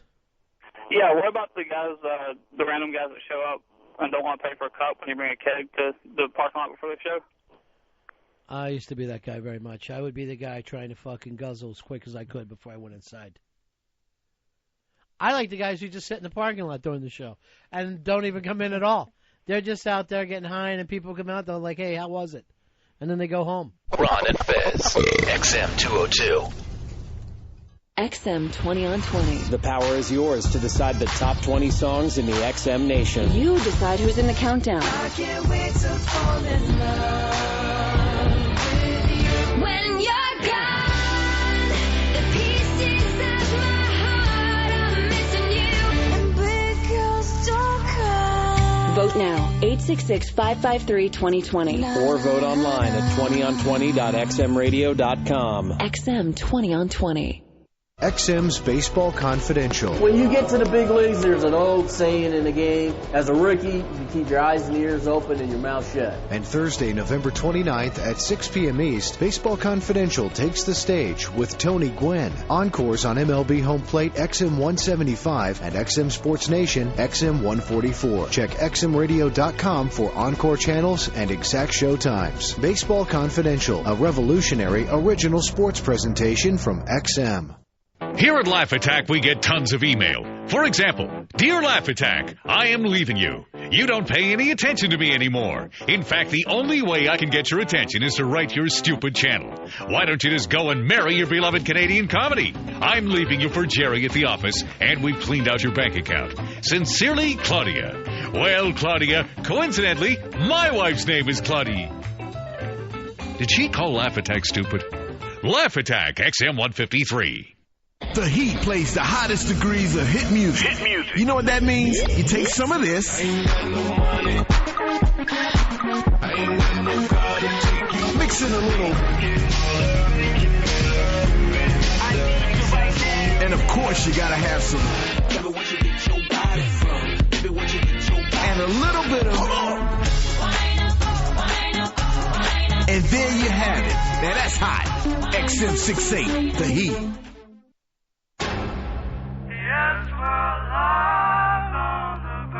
The Verge on XM52 has a program where we get both the performance and the interview with the artist. We call it Live at the Verge. We always get great performances from today's emerging artists. We are going to play a brand new song, as yet unrecorded. We also get some pretty cool access to the band. Okay, if a cat falls on your lap while we're doing the interview, are you freaked out? Yes. Live at the Verge, an XM exclusive. Hear it on the Verge. XM52. XM presents Artist Confidential with the Moody Blues. Once upon a time in your wildest dream. Went into the rehearsal room within a day or so, and I played it to the other guys, and they went, yeah, it's all right. Yes, I love you.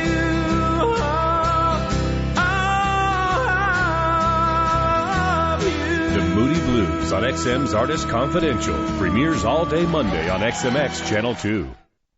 The best of Ron and Fez. It's the best. I just had a long talk with the poor Midnight Rider who said you destroyed him, talking about his hideous complexion and eyebrows. This is not the time for that. His heart is out of his chest. I would love for him to get a makeover. Foremost, yeah. I think the Midnight Rider is very attractive. That's a lie. No, we know what he looks look like. At the hole in his hat. What woman could not be attracted to that? Yeah. A hole in his hat. He's been on the trail, the dusty trail. And the crooked belt around it. No, I don't know whether you heard him talk about this, but he said his heart got ripped out by you today. We were sitting having lunch, and all of a sudden, out of nowhere, her text starts going off, going, "Oh my God, what did you say? What did you do?" And we don't know what the hell's going on. Like, what happened? Yeah, there's some kind of an international incident you set off, and it turns out to be Midnight Rider. You said some things about him. We've gone to DEFCON 1. Yeah. Oh my goodness, what happened? She texted like crazy. And what did you say?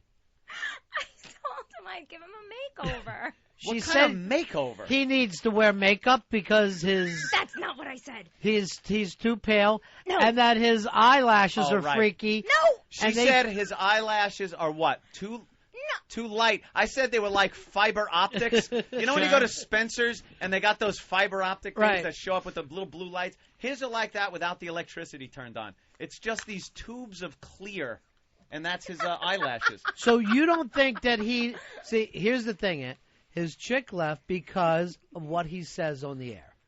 That's why she left him. Now, how do you change that? What do? You look better. You think it's a matter of looks. You don't believe that it's because he's an idiot. How many hot chicks have you banged that you couldn't stand to hear talk? Every one of them. I can't stand to hear any woman talk. Thank you. Anyone I've been... I think you made my point, Ron. But I banged ugly chicks. I couldn't stand here talk. I don't have the same criteria other people have. But look, a chick will bang a really hot guy, no matter how stupid he is. Is that true? Yes. Wow. We're just. I had no idea this. But, just as shallow. Just as shallow. It's a good thing I fit both of the criteria. But the problem is, after today's pep talk, I'm both stupid and ugly. I got nothing going for me, sweet Melinda. Oh, you strike out on both parts. That's right. He feels awful. Now, he cried like a baby the night before, and then he called my house real drunk last night. Again, I have to apologize. Fuck you. Yeah. Oh, no. Yeah. This isn't bad. I did. I think it was just the fact that she was trying to maybe, like, make you feel better. Yeah. Like there is hope.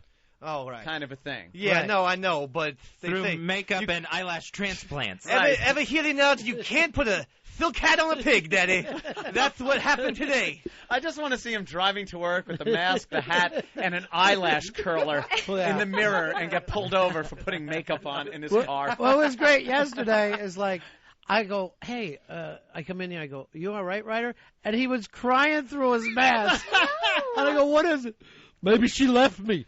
Oh, no. Yeah. After Fez yelled about me, about doing something with his papers. Right. Leave me alone. I'd love if he needed a new mask because it was fading where the tears had, Right. like, kind of washed out the bluish color. Ryder, can I ask a question? Yeah, absolutely, sweet Melinda. Did you at least say that I gave you advice? No, you shattered me. Yeah, he did. You killed me. He did. No, he did. You said, I think maybe the problem she left you was your complexion. These are the words of hope.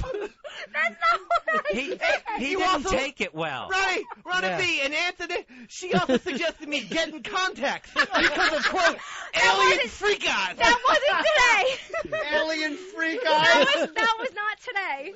Can I defend myself? What I Sure. really, Good what luck. I really said was it looks like you went on a tanning bed with really big goggles on, and that you could benefit from makeup because of that. Hurtful again. She told me she had helped. She told me she was helping him. Like, Yeah. and then I said, well, how did it work out? And Yeah. she goes, I think he got really mad. Yeah. Because he just kind of threw his arms up and just went. She held me like Jack Kevorkian did. He actually said to me, I'm not an animal. And I go, I don't know. I don't know. But he has a mirror. He knows how he looks. He's took not him down, pleased. Ronnie. Yeah. It was his fault for showing me a picture. Anything that's reflective, Honey, you're I'm not very putting the fucking photogenic. curtain over now. You're a good-looking guy. You're just not very photogenic. I'm really sorry. I think part of it It's is that whole flash thing of the camera. Right. He doesn't need one. Every picture is overexposed. and you see through like a you. negative. You know, it's not. I know. You got to put like one of those filters when you photograph and eclipse. You Sure. got to put that over the camera The lens smoke when you filter. photograph them. He can only be The seen smoke through a glass. shoebox with a hole Well, in it. I use a just welding look at that glass. way. Well, I use a welding glass, and I'm fine. that could work. You don't want to burn your corneas. Again, these things hurt me. They're hurt. They don't help. I just need to reiterate I think, but see, here's the thing. this little round table of romance. I believe Crushing my spirit. you need a woman who is into the translucent. That's what you need. You need a woman who's like, she just broke up with Edgar Winter. Now she's on the rebound. All Who right. would she dig? Go after some of Eric Stoltz's people. Is Yes. what I'm trying to say. Well, no, Eric Stoltz honestly looks Italian next to you. That's how white you are. Can I? All right. I'm going to continue to defend myself, even though it's really not working. Yeah. What I said about his eyelashes was they kind of point down and hide his beautiful eyes. So he needs to put some mascara on them and curl up. And I said that about the contacts months ago. Right. Fish eyes. I did not say fish. I did not But say you fish. do have like really light blue eyes, I right? I Yes, said they Ronnie, were- you've said carp eyes before. So obviously, you guys are on the same wave level here. I did Now not we say have fish. He meetings. says fish, he says carp. I Hey, said- Fezzy, what am I, a salmon? I said you were He's going to call me a see-through. trout next. I said when you look into your eyes, I swear I'm seeing through the back of your skull. I said nothing Yeah, about fish. that's true. You're looking at the sky through his. You can literally see through your eyes. If you hold him up to the sun, you could burn ants. Yes. True. With his cornea. I'm and so back glad of you're his not head. talking to him while he's on a bridge. Yeah. Is it really that bad. I think by fish What's wrong eyes, with honest? I think fish eyes is because both your eyes are on the same side of your face, like a flounder. Oh, like a flounder. It's a flounder thing. Yeah. Right. Not helping. That's good. Not helping right now. So when you lay down, you got both eyes up to see the predators. Oh, So you're fine. Helps me when I'm Is on the that couch. why the flounder has Yeah. both eyes? So Thank they you. can lay down on You the know, bottom Ronnie, like that. Sometimes you get this knowledge Yeah. from you. Can I make you I feel never better, knew that. Dave? I swear. Yeah. I'll make you feel better. Yeah. When I first met Anthony, he was a hell of a lot darker than he is now. I apparently like pale guys. I was darker than I was now. I So- kept him out of the sun. We're You not keep the him same inside. color. Oh, that's what she did. Oh, Yeah. I okay. did. I was like, you didn't like me then? Yeah. You like me better now? You Should keep I- them in that house because you guys are living like Keith and Anita over there. yeah. It's like late 60s Rolling Stones going She on. puts bleach in my face soap dispenser, too. There's just Make sure I get more pale. aluminum foil up on the windows. Hey, government's checking in on you. We're in our own world here. It's just us. That's how it is. I've seen them on Pal Talk running. Sure. Oh, you were on the Pal Talk. Yeah, I see. You were? I don't. Oh. I just met See? you today, Oh, Ryder. yeah. You couldn't That- see him. Here's the other thing. He's not allowed to be on Pal Talk He? because his chick, yeah. Yeah. Oh, He yells boy. at me. All right. So he Yells at has me to. for Pal Talk. then Jealous. why are you? Whoa, Jealous, whoa. jealous. Before you answer that, I can't get any other person. Ryder, does your girlfriend listen to XM? I've tried to keep her away from it, but she did recently get her hands on the FM. XM device. Yeah. Oh, on the XM device? The whackbag guy's got it for her to Yeah. fucking ruin his life. Thank It you, worked. Whackbag. It worked. Is she listening now, you think? Hopefully. Yeah, probably. And again. Never mind then. Maybe she's not, though. Go ahead and say what you Yeah, think. go ahead. No. Oh, the He little needs to know. the little tidbit of information Yeah. that he told you? No. What did he say? No. Well, Go ahead. She's not. I said, what are you doing about the breakup? And he said, I'm going to go there tonight and see if I can, reconcile. And I said, oh, what are you bringing her? And he said, wow, that's a good idea. Well, I hadn't thought of that. Sweet Melinda. See, maybe that's what you ought to do is maybe think of these things. So he said, what should I bring her? And I said, I don't fucking know. Why don't you just, what is she like? And he was like, jewelry? And I was like, okay, does she like rings or, bracelets or, and he said necklaces. Yeah. So I said, go to Tiffany's. It's right across the street. Tiffany's. Can he afford Tiffany's? A little deep for him. That is a little. Yeah. A man in a mask walked into Tiffany's today. I was shot dead. No, you can By get the way, things. Sapphire, can I borrow $50? You can get things for $100 or $200. So I said, make sure that you spend more than you normally would. So That's that $8 more than he normally would. What if he goes and gets his normal present, but we get him one of those Tiffany boxes, one of those little blue That boxes? works People too, do believe it or that. not. Yeah. That They get absolutely jewelry, works. the blue Yeah. Tiffany box. I think the blue Tiffany box is really cheap, but you can go there and buy one and put fake Tiffany's in it, which I've seen people do, and you I've can't done tell. that before. Cheapos. Yeah. One time I With actually her? got a one of those 25-cent machines where you get a plastic ring in a bubble, and I took the ring out and put it in an expensive box. She didn't find that funny though. She didn't find that funny. Very at all. obvious. Maybe you should at least go with a rhinestone, at right. least. You think he'll get her back, though? This is the type of thing. Like, when you leave a guy, is that just, are you just faking it to try to get him to chase, or are you gone? Honest opinion. Yeah.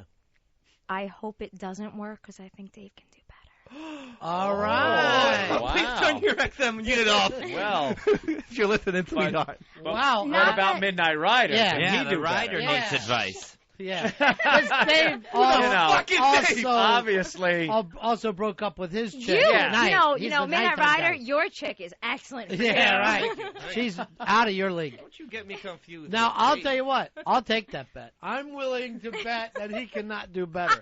I'm I willing will to push take that all bet. in. I will take that bet. You better No, have this- somebody to hook him up with. Yeah, seriously.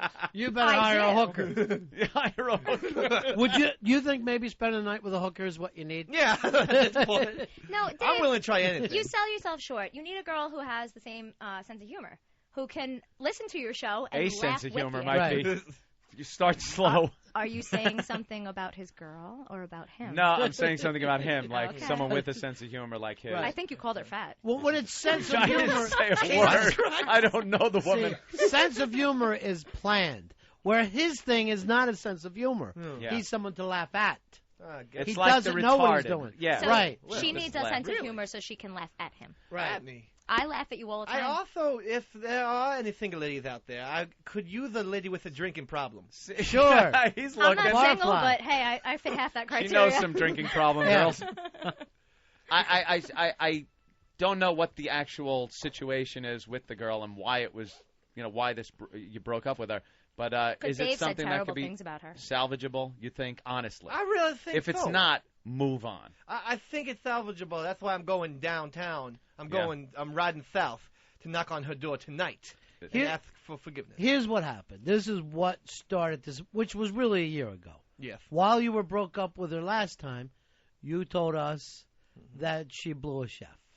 Then when Right. she came in, I brought it up as if, hey, like we do. When we talk on the radio, we think that people listen.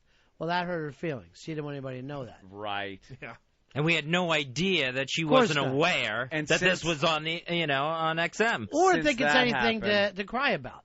There's been a problem between him and her. Has that been it? Yeah, that was You that think? was That was like that started it. Yeah, that was it. Yeah. And she's repeatedly said, don't bring it up. And what's going to happen here is a caller, usually one from Whackbag, may I add, Right. calls up and says, "Chef cock." You Right, have a chef problem cock. with Whackbag too? That's upsetting. Oh, Because there's a guy that I swear had the same shaped head as you that had a really horrible problem. I don't know who that could possibly be.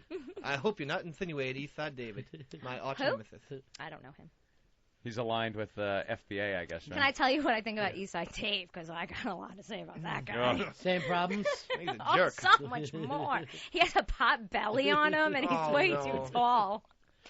I have gained 25 You? pounds. I was talking about Eastside Dave. And he's silly. even paler than No, Midnight Rider. I would say the same thing, though. I don't know if a chick doesn't like your act, whether she'll ever be comfortable. Because I think your act is who you are, no matter what you're doing. Yeah. Well, she said she liked my act for the first 4 years of the relationship. Yeah. This last one's been a little rocky when my act has been on radio. Well, program. your act, yeah. I mean, that is your act when it now becomes public. Right. Because then, you got to admit, you're not controllable on the air. Not even by me and Fez.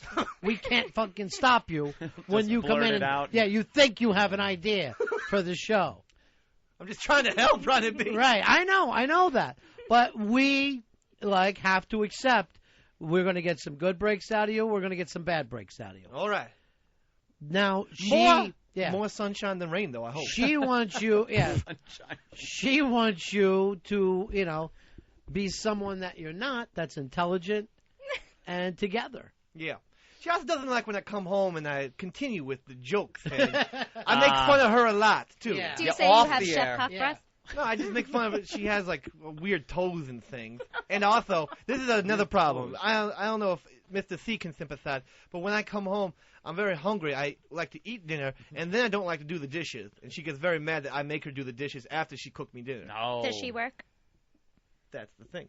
Don't work during the week. She doesn't work. She works on the weekends. Do a couple dishes. All right, then she could do some dishes. She could do some. I understand. Not for nothing. She And could cook have the meal, right? She could have some dinner ready for you. Because she says, if I cook the meal, I don't do the dishes.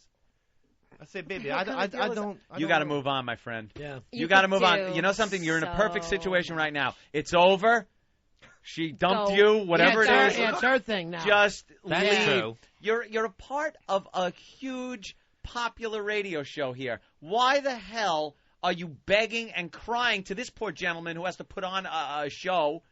You move True. on. You go to one of these fucking events you guys put on, Right. where it's like Horse Central, Right. and you pick up one of them. There's a girl who types a wonderful. lot that Is she really- jolly or pleasant or in a good mood? I don't know. You might say happy. I mean, All right.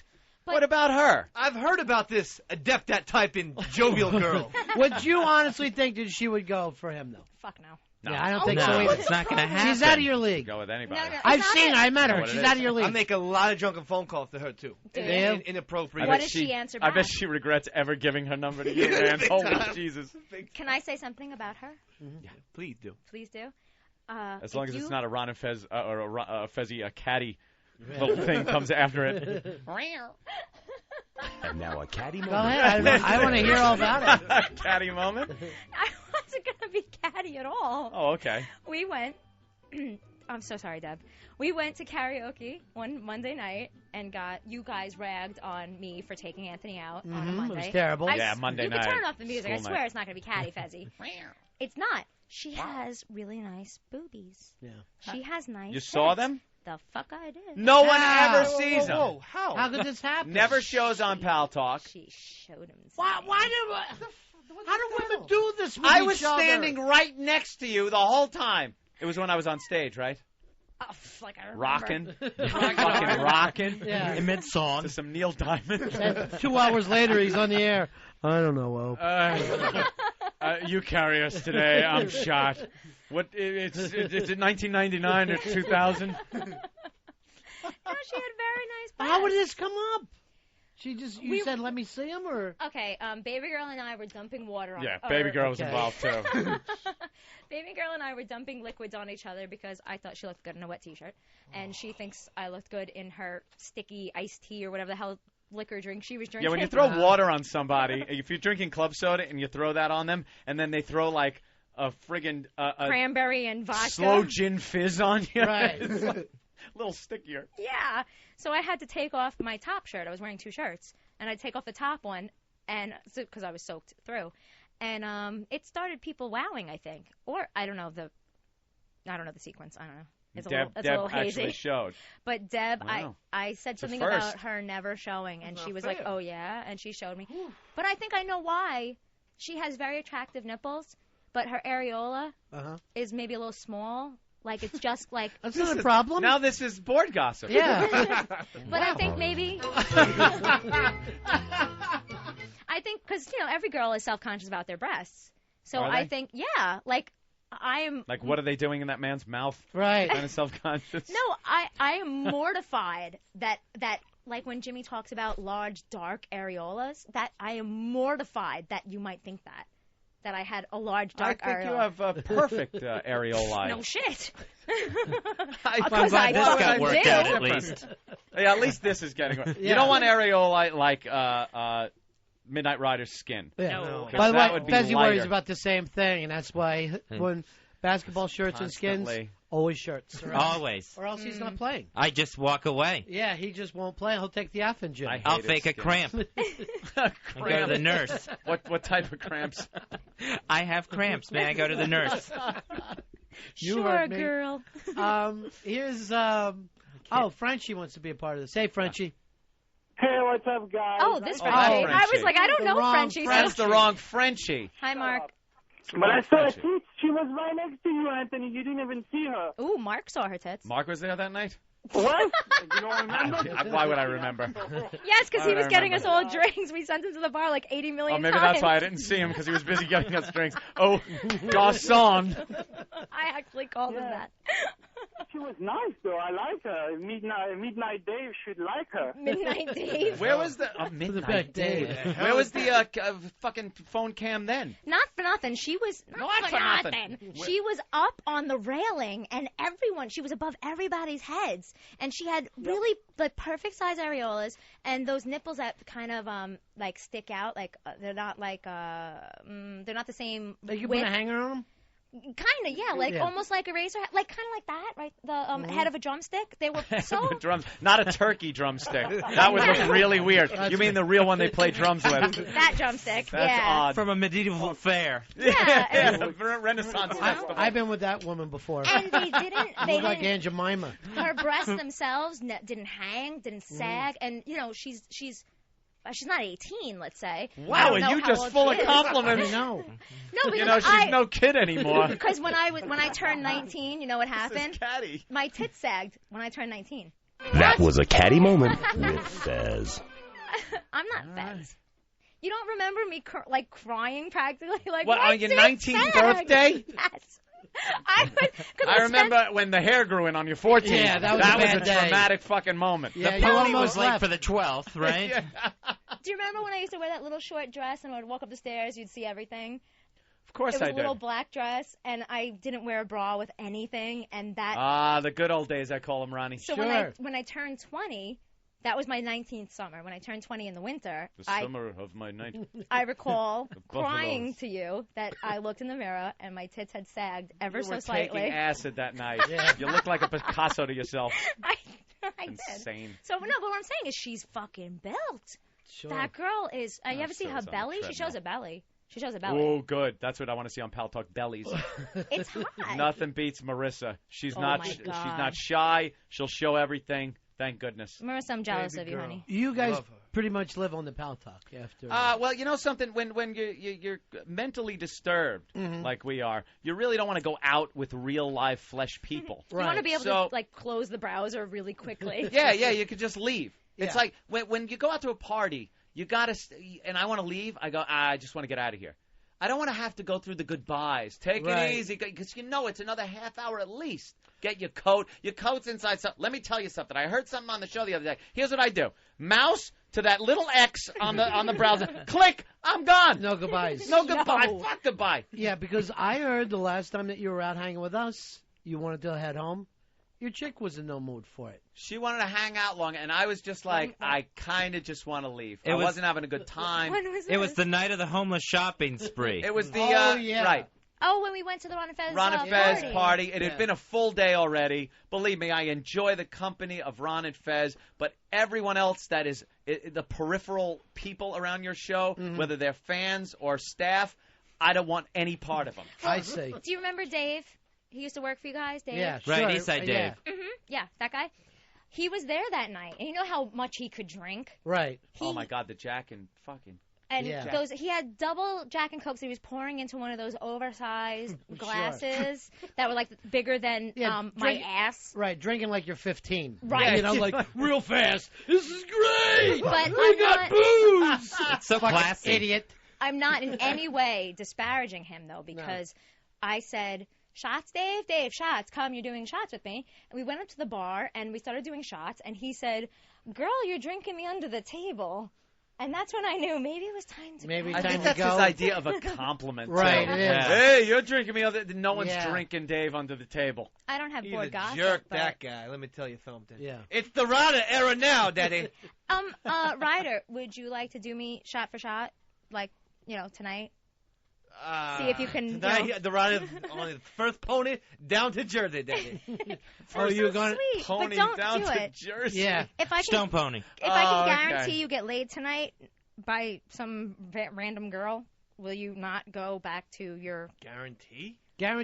For the Rada? Yeah. I guarantee for already the rider. paid $500 for a stupid fucking light up bomb, Boston bomb. I can't afford a hooker right now No, for this guy. I won't buy you a hooker because I don't want to get arrested. I guarantee. Guarantee. One of your buddies? Guarantee. Just don't. Oh boy. Wait. Turn around so I can. Don't Just go turn into around. a lit room. Yeah. Oh wait. Take the headphones off. Jesus, look at his. Oh, it was more the hearing He's than got the looking. saggy Sorry, jaws. Yeah. You got saggy ass. Holy shit. I have a good physique, Mr. I swear. My clothing. That's not nice, baby. I'm really not. No. I don't think I've ever looked at a man's physique and tried to critique it, but it just stood out. It jumped No, out. you did it earlier how, when I said, "Isn't this a woman?" And you were like, "That is all man." how Remember? flat your ass is. You seem like you're older and Polish than you actually are. I don't know how you're pulling that. All right, we got a little Spy report. spy report from Pal Talk right now. Ah. Andy Mike wants to give us an update. What's going on, Mike? Hey guys, Yeah. I'm sitting in the Pal Talk chat room with Happy Typing Girl. She's not on camera, but she's cringing to say the least. I wonder why. I got a wonder what's text that bothering just her. said, "Oh my God." Yeah. Why can't she show them off again? I think she should. Never Show on them- Pal Talk. Look at the way your headphones are fitting right now. It's like It's on everything your is over. head. They don't fit on my hat very well. Fine, thank you. Keep pointing and laughing. That's Can your I say lopsided that- ears. Remember when we were looking through that catalog earlier, where you can absolutely see the outline of the cock? It was some kind of man bikini bottom It was sent to catalog Jimmy. that's out here. It was sent to Jimmy Norton? Yeah. Yeah. Okay. And it was What's the banana name of that hammocks. company? Oh, stop I it. We'll wish just I give you the remembered. catalog. I'm sorry. It's outside. But the banana hammocks were, and all of them, but you could see the outline of the penis as it hung over the You balls. might find that exciting. No, I don't. But can you yeah. take your headphone off for a second again? I can do that. Now Oh, turn your ear toward. Look, Tell me that. No, turn your ear towards us. Oh, his mask Look at looks that. like a Tell me penis. his ear doesn't look like the fucking penises in that catalog. It's true. He So did now it. I have cock ears. You are. You're dick Dick ear, fish eyes, fiber optic lashes, You know, translucent skin. I hope for the love of God someone finds this funny because I am so sorry. For I don't him? mean My to. life is falling apart. All right, so here's the advice that she's giving you, though. Yeah. Stay away from your chick tonight. Please. Do not be that come out guy. with us. Okay, Yeah, come out with us. She broke up with you. Fuck her. Now, in a very serious question, right? And if I was her, if I broke up with you, why the fuck would I be listening to your show? True. That's Yeah. impossible. Yep. She didn't listen when you were Take together. it out of me and Ron. Right. Yeah. Less listeners. Well, if you got to depend on all of his girlfriends Right. as your listeners for your ratings or No, that was listeners, You'll get 3 you listeners. got a problem. that was the third chick you've been with in your whole life. That's right? right, baby. Number 3. Sweet 3. I got number 4 all lined up for you. 3. And they're all non-Americans, too. Non-American? Yeah, isn't that exciting? You've never fucked a citizen of the United an States. Irish, a born Irish person, Yeah. a born British woman, and now a French woman. Wow. Yeah. Did you I'd smell- love someone from Stars and Stripes. Hail the Conqueror. Well, you know what? You're going through the European Union. You ought to be somewhat happy with that. I'm worried that you're going to go down there like John Cusack with the 2 speakers up over your head. shit. And remember what happened to him. He said he was going to do that. Yeah, she did not come out of the house that night. He was out there like a fucking idiot. Everybody looks back on that movie like that was a positive thing. Mm-hmm. He was an idiot outside. Well, I am going to be parking my car outside her house for a little bit. Unless- making sure Unless no one's in you her have bedroom. a Shelby or something, don't park your car outside your house. If she looks, she's going to go, I'm going to be like is that what he Scorsese drives? and Taxi Driver. See that window up there? You see that weapon? See that? You know what they said? See what? That's a woman's pussy? Yeah, that'll work. Maybe watch that over and over. Then you put Star 80 on for a while. Okay. You remember That's what another that good was one. about? Just sitting there with the blood all over you while you yelled, "What did you make me do? What did you make me do?" Hey, Carlos, you're on the air. Yeah, I had to call back. This guy is going to make the, excuse me, he's going to make a big mistake. I wouldn't have him do anything until he calls me. I'll be happy to leave your producer my number. All right, hold on. People are telling you not to go see your girl tonight, Ryder. Yeah. You're going to do it anyway, right? I have to run a B. Please don't. There's no reason to. We're inviting you out. I'm a man on a mission. Don't you want to hang out with Mr. C? Mission. I would love to do that, but And I think, I think there's others who are, others who work on the show. I think Fan is hanging out. Danny, well, all right. You're He's out. a guy. He's going to Yeah. do this. There's no getting around. yeah, have You to. got It's it. like What it's are you in my gonna- brain. What's your plan? Do you have a plan of action? Some way have you fantasized in your head how you're going to get her back? Not yet, Mr. C. But what I do have is one of those Plan. black and white notebooks that Kevin Spacey used in Seven. Right. And I plan to scribble my game plan just as he scribbled his. And hopefully what will come out of it will be Same dreams and results. sunshine. Yeah. Will be right. gluttony, sloth. And a headless box. What's in the box? What's in the What's in the box? fucking box? Detective! Earl's going like this. Give me your gun. Give me your gun right now. What's in the box? No. Try a little of the old sweet talk. What are you going to do?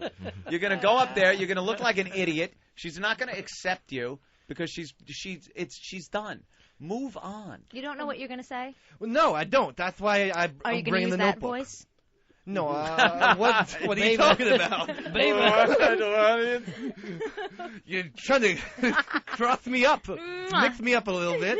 You got to have some kind of a game plan, or it's not going to work. You can't just walk up there and go, "Hi." Are you going to do the groveling boyfriend thing? Yeah. Are you going to do the tough guy? Hey, it's your fucking loss thing. No, I'm going to try a little bit of groveling, Mr. C. Groveling. You have nothing to grovel over. Pride.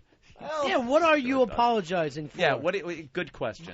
Living your life's dream that took you 4 years from being a listener to going around and doing the stupid school and working at bad radio stations till you finally got on a show? Oh, can I say something before you answer that? Yeah. What's that? Never mind, I forgot what I was going to say. I totally forgot. No, what I was guess, gonna say. What could you apologize for? I don't know, but I feel like I did do Oh, something that wrong. was it. If she didn't like what she did, which was blow a chef, she shouldn't have done it. You did nothing wrong just saying, That's my interesting. girlfriend broke up with me, and this she is went, good. she blew a chef. Now that he's got to go there and she listens. She's not listening. She's not listening. This is Anyway, she hates me already. Don't you worry. But if she went and blew a chef, and all you did would say, I'm so upset. My girlfriend and I broke up, and she fucking blew a chef. And now we're getting back together, and it's all I can think of. I don't know what to do.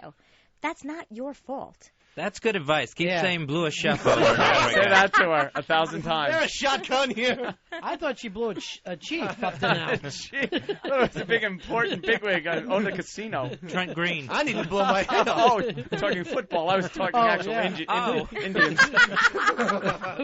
Ron and Fez are all about football. On a buffalo hide. I'm just picturing a teepee. Hey, how are you? Hey, how are you? Hey, how are you? Well, what do you apologize? So you go up. Just you being you knock on the door. She answers. Yeah. Oh, what are you doing here? Now, line. What do you say? Baby, I'm so sorry for just being an overall asshole. And don't worry, I got a blowjob from a dog, so we're even.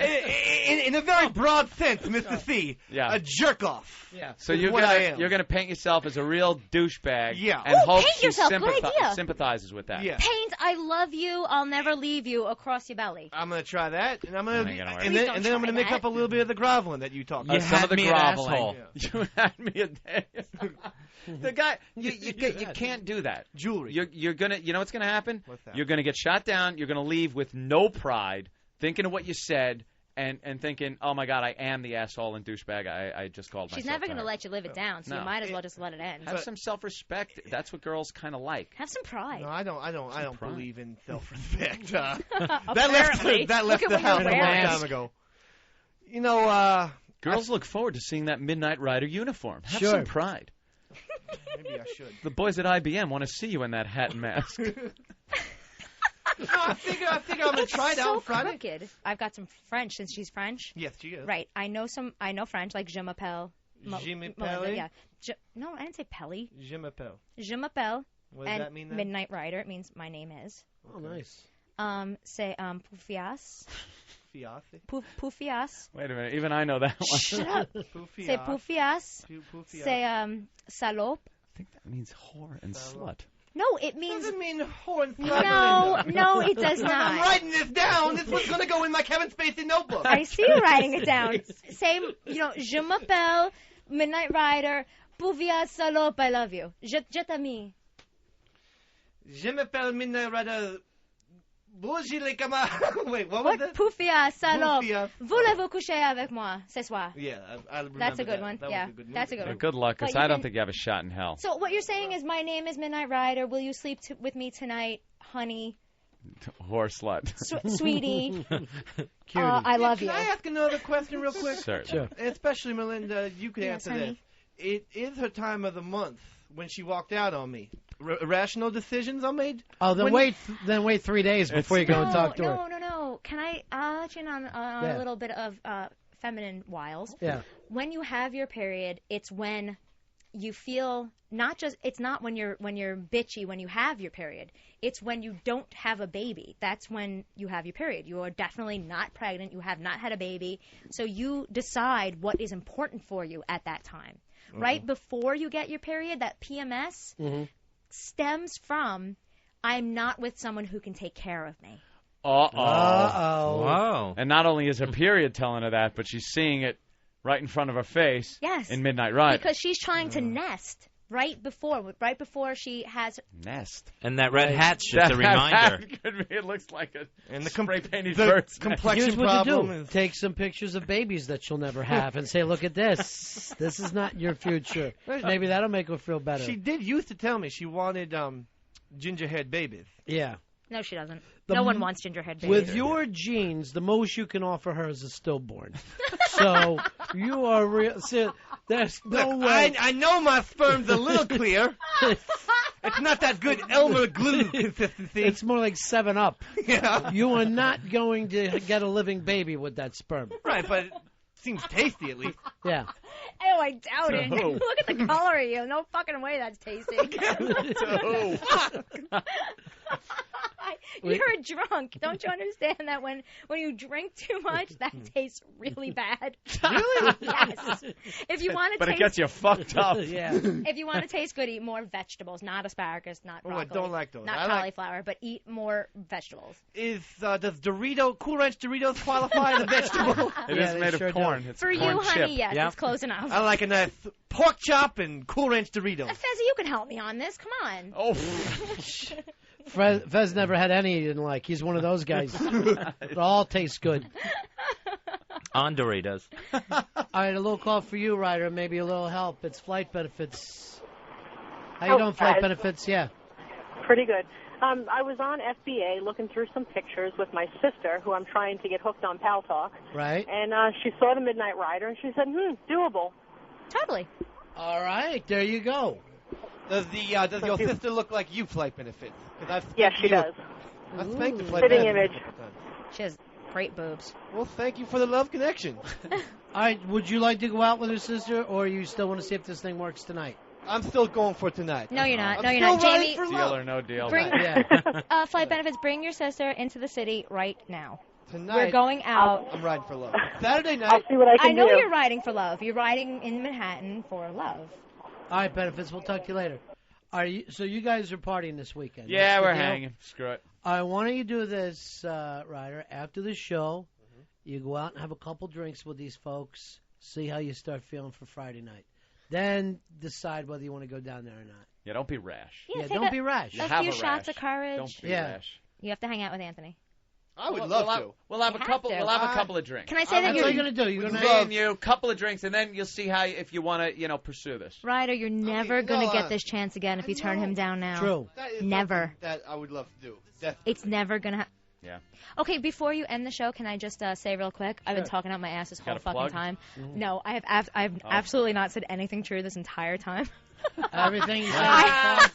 Oh, wow, you're going to freak him out. So confused. She only tells lies.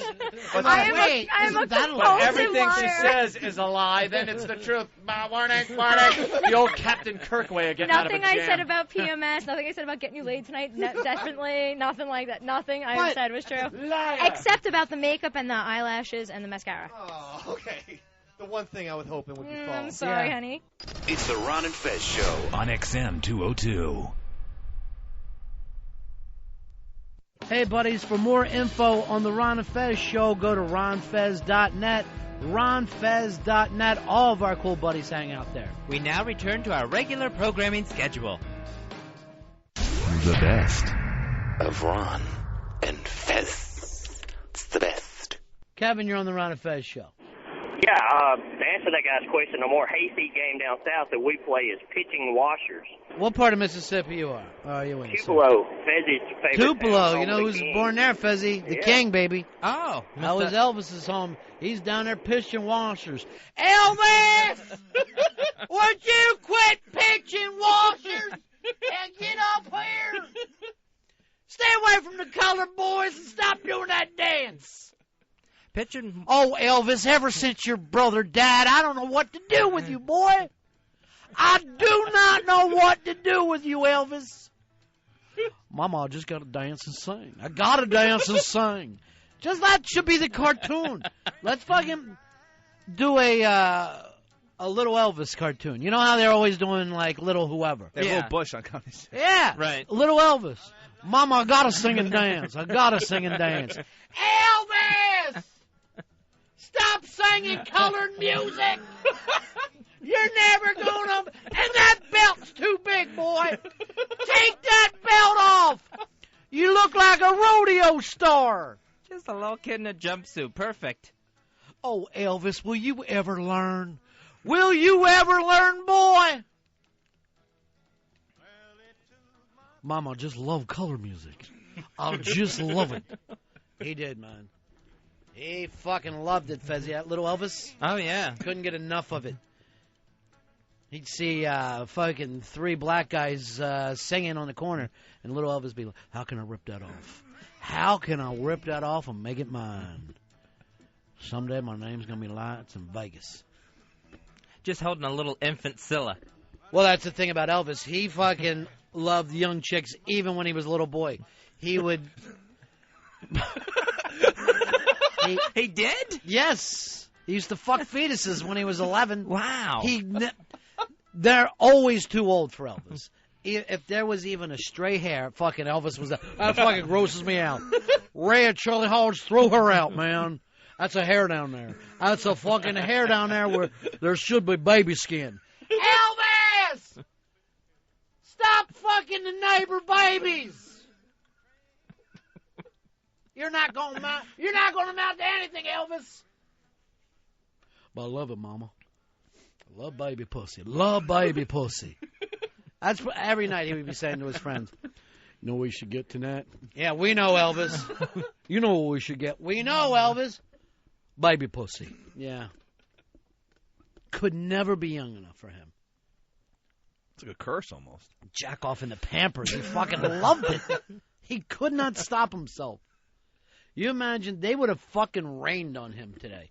Taking a 14-year-old girl and keeping her hostage at your big fucking house in Tennessee. I brought back this little girl from Germany. I was like, what the fuck are you talking about? What is she? She was like 13 or 14. Yeah. Elvis used to make her roll around in a schoolgirl outfit while he fucking jacked off wearing his mom's robe. Oh, man, that's great, Scylla. Keep going. And the fucking day he got grossed out with her, she sprung a pube. She was just constantly waxing every day before she got home. Because he'd do a quick inspection. He didn't want any sign of fucking maturity.